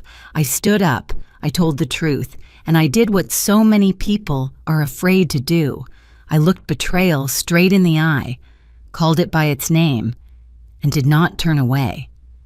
When I left the courthouse, I knew my life had entered a different chapter. Not a chapter of fear or silence, but a chapter of awakening. And even though the price I had to pay was the pain of being a mother, I accepted it, not as a punishment, but as a truth that had to be faced, so that I could continue living the rest of my life fully and without bowing my head. I thought that when I walked out of that courtroom, everything had finally come to a close, that the truth had been exposed, the villains had been named, and the rest of my life, though scarred, could finally be peaceful. I was wrong. 3 days after the sentencing, as I was sitting alone in the temporary apartment provided by the federal authorities, looking out the window at the last autumn leaves quietly falling onto the sidewalk, the doorbell rang. It wasn't the familiar sound of a neighbor stopping by. It was short, firm, intentional. I knew it wasn't friends coming to check on me, and deep down, I knew that this story was not over yet. 2 FBI agents stood outside the door. They didn't need to introduce themselves. I had grown too familiar with the badges on their jackets, with those eyes that were both polite and alert. "Mrs. Lewis," the woman said, her voice low and measured, "we need to talk to you. Again." I invited them in. The small room suddenly felt tighter, as if the air itself understood that what was about to be said would not be light. The man opened a black briefcase and placed on the table a folder thinner than the ones I had seen before, yet heavy enough to weigh on my heart at first glance. "Victor Harlan," he said, "not the mastermind." I didn't react right away. I just stared at the name that had been repeated throughout the investigation, the name the media had called the brain behind Black Ridge Development. He was only a link, the woman continued, someone in the middle, powerful enough to operate but not powerful enough to control the entire system. I sat up straighter. Then who was controlling it? They exchanged a very brief look. Then the man said something that sent a chill down my spine. A federal judge. The room was so quiet I could hear the ticking of the wall clock. I had stood before a judge. I had believed that bench represented the final symbol of justice. And now, that justice had been twisted from within. "He didn't run things directly," the agent continued. "He controlled them with signatures, with rulings, with decisions about which cases moved forward and which ones were shut down." I swallowed hard. "Silverhaven?" "Just one link," the woman confirmed. "A model. There are at least 12 similar facilities in 3 other states." I closed my eyes. The numbers from the courtroom came back to me. Hundreds of deaths. Hundreds of families who had lost loved ones without ever being asked. "Howard," I said softly, almost by reflex. "My husband, did he know?" The man shook his head. "Not in the way you're thinking." He flipped to another page. "We believe Howard was used." I opened my eyes, my heart pounding. "Used how?" "By his integrity," the agent said. "By his desire to bring the truth to light." They explained it to me, piece by piece, each one falling into place with painful, brutal clarity. While Howard believed he was building a case to take down Blackridge and Victor Harlan, someone deeper in the shadows had been quietly steering that effort, removing Harlan, playing the hero, and keeping the real system running in the dark. "Your husband was an engineer," the woman said slowly. "He thought in logic. He believed that if the biggest link fell, everything else would collapse. But it didn't," I whispered. "No," the man replied. "Harlan was expendable."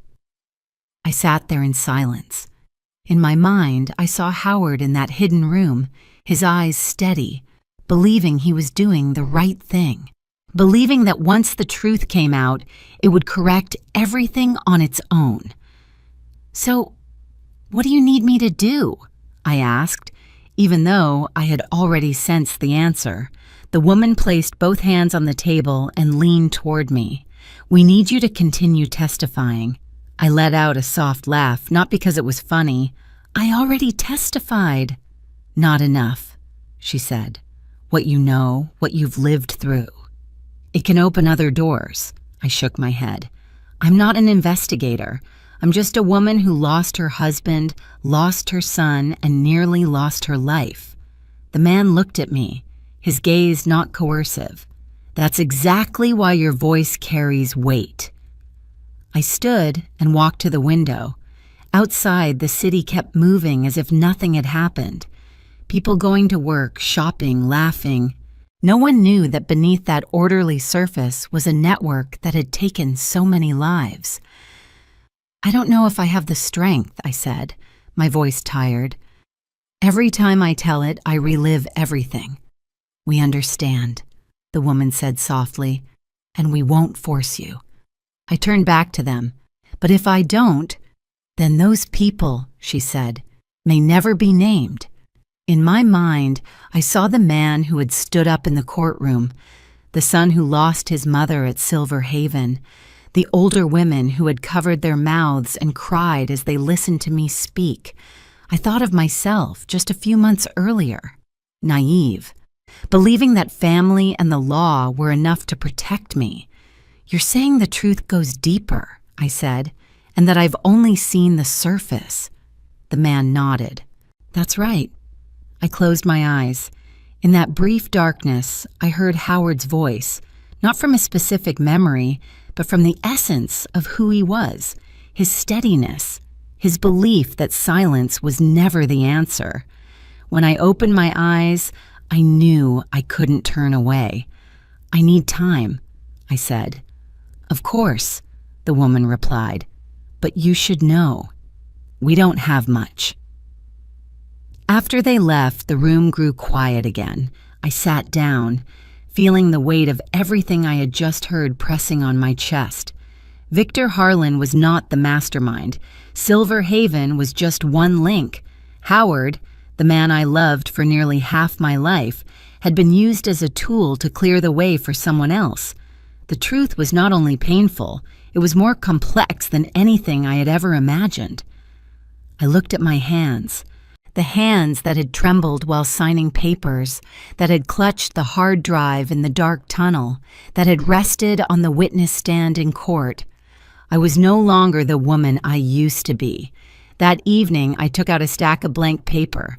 I began writing down names, faces, stories I had heard in the courtroom. Each line was a reminder that if I stopped, everything could sink back into silence. I was still afraid. I was still hesitant.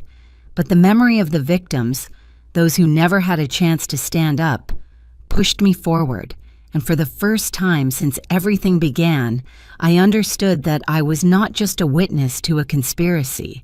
I had become part of the truth, a truth still waiting to be pulled into the light. It took me nearly a week to make my decision, not because I didn't understand the importance of speaking out, but because I understood the cost all too well. I had seen what happened to those who asked questions.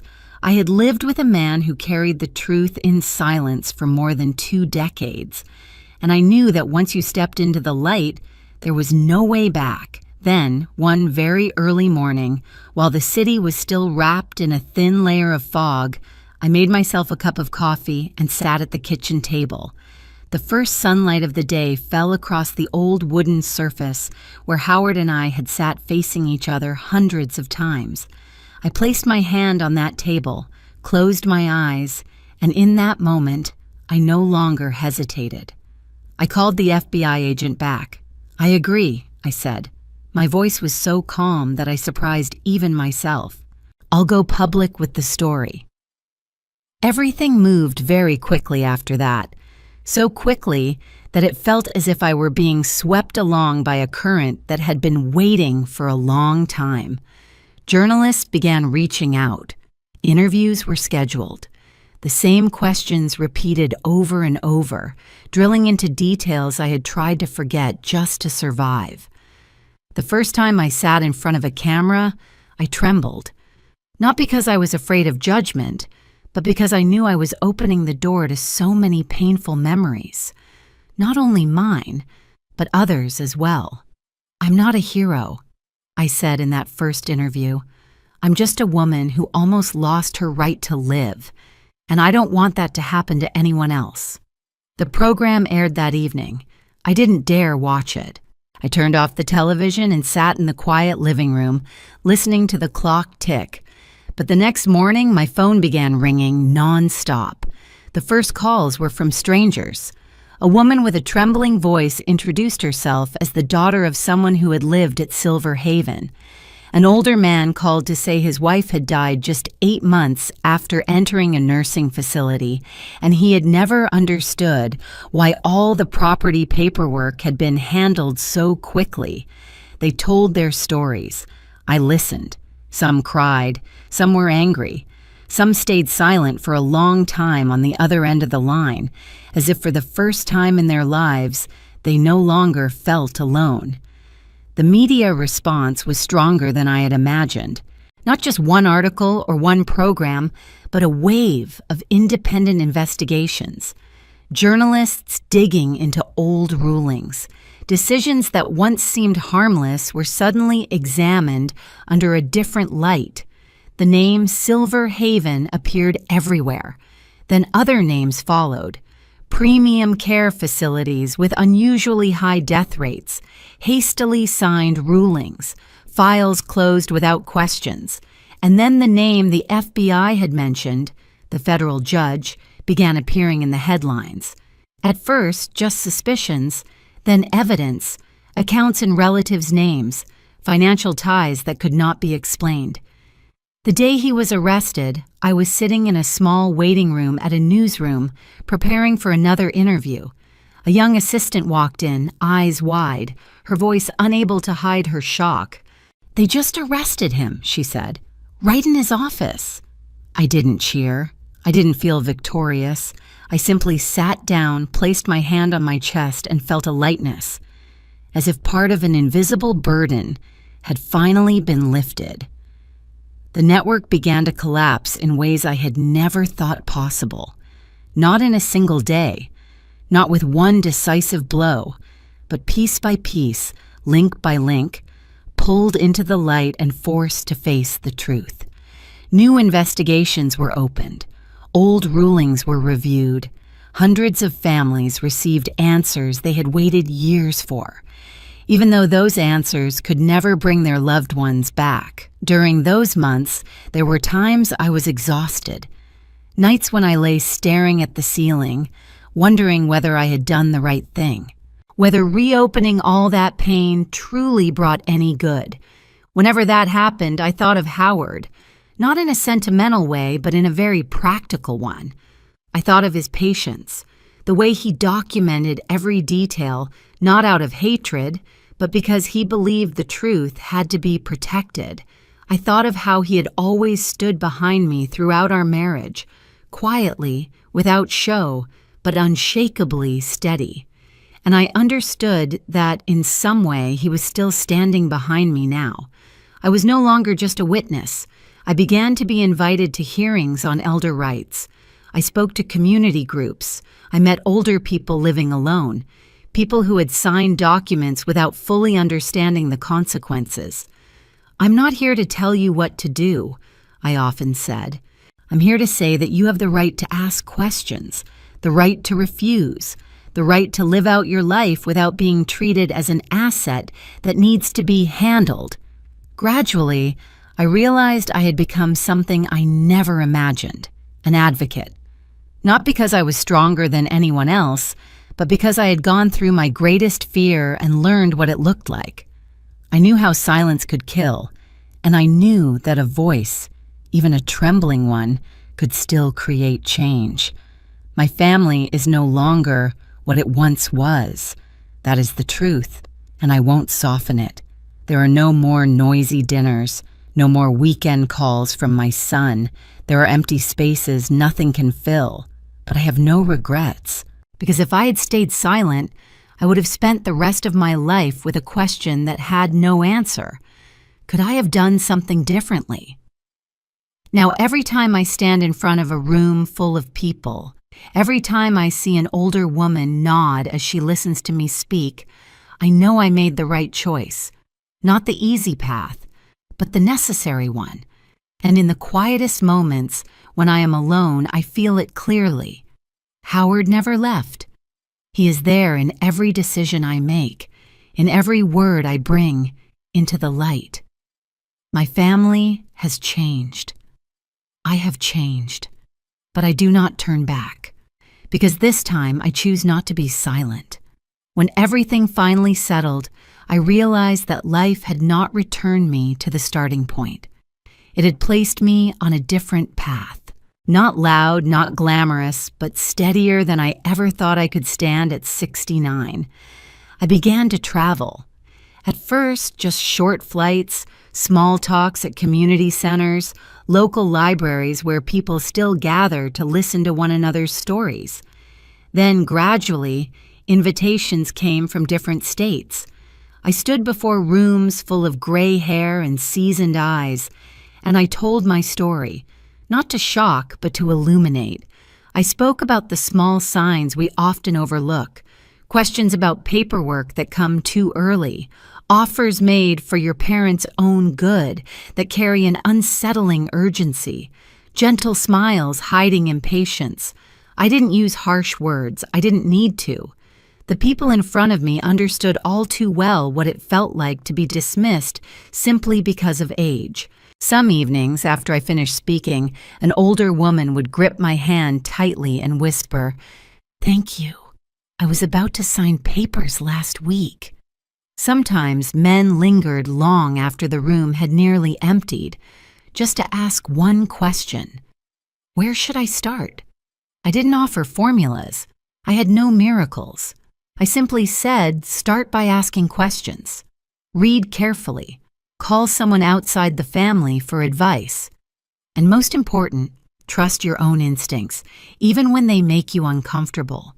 There were times I was tired. Times I wanted to return to a quiet room, close the door, and live the rest of my life in silence. But then I remembered the faces that had listened to me speak.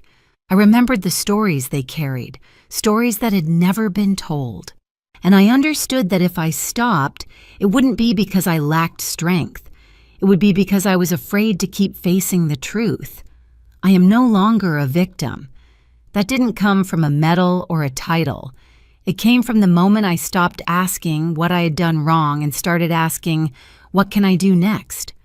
I am a survivor not because I escaped, but because I stayed with the truth long enough for it to lose its power to hurt me. I learned to love myself in a very different way, not through affirmations in the mirror or luxurious trips, but by allowing myself to rest when I needed to, by saying no without guilt, by understanding that my value is not in what I own or the roles I once played, but in the clarity I have managed to keep until today. Some nights I still think about my son. I remember his laughter as a child, the way he used to hold me tightly whenever he was afraid. I don't deny that longing. I don't push it away. But I also don't let it turn into excuse-making. Love does not mean denying the truth. Being a mother does not mean erasing yourself to preserve a beautiful image of your child at any cost. My life did not end with betrayal. It did not end with loss. Those things are real, and I do not minimize them. But they are not the final period. They are a comma, a necessary pause for me to look back, breathe, and move forward, not as who I was, but as someone who has awakened. Every morning, I stand in front of the mirror and look at the gray-haired woman there with a gentleness I never gave myself before. I don't wish to be younger. I don't need that. I only wish to be clear enough to live the rest of my life without bowing to fear. If there is one thing I want to leave behind, it is this. Age does not make us weak. Silence does. When we speak, even late, we not only protect ourselves, we open a path for others to follow. And if you are reading this, if this story touches you in any way, know that you are not alone. If you'd like, tell me where you are listening from, a small town or a familiar street somewhere. Leave a comment, share your thoughts, or simply say that you are still here. If this story helps you see something more clearly, please like it and subscribe so we can continue together through the stories ahead. I am grateful to you for listening, for staying to the very last lines, and for choosing not to turn away. At 69, I do not have a perfect ending. I have a different beginning, and this time, I walk forward with my eyes open, my heart steady, and the truth beside me.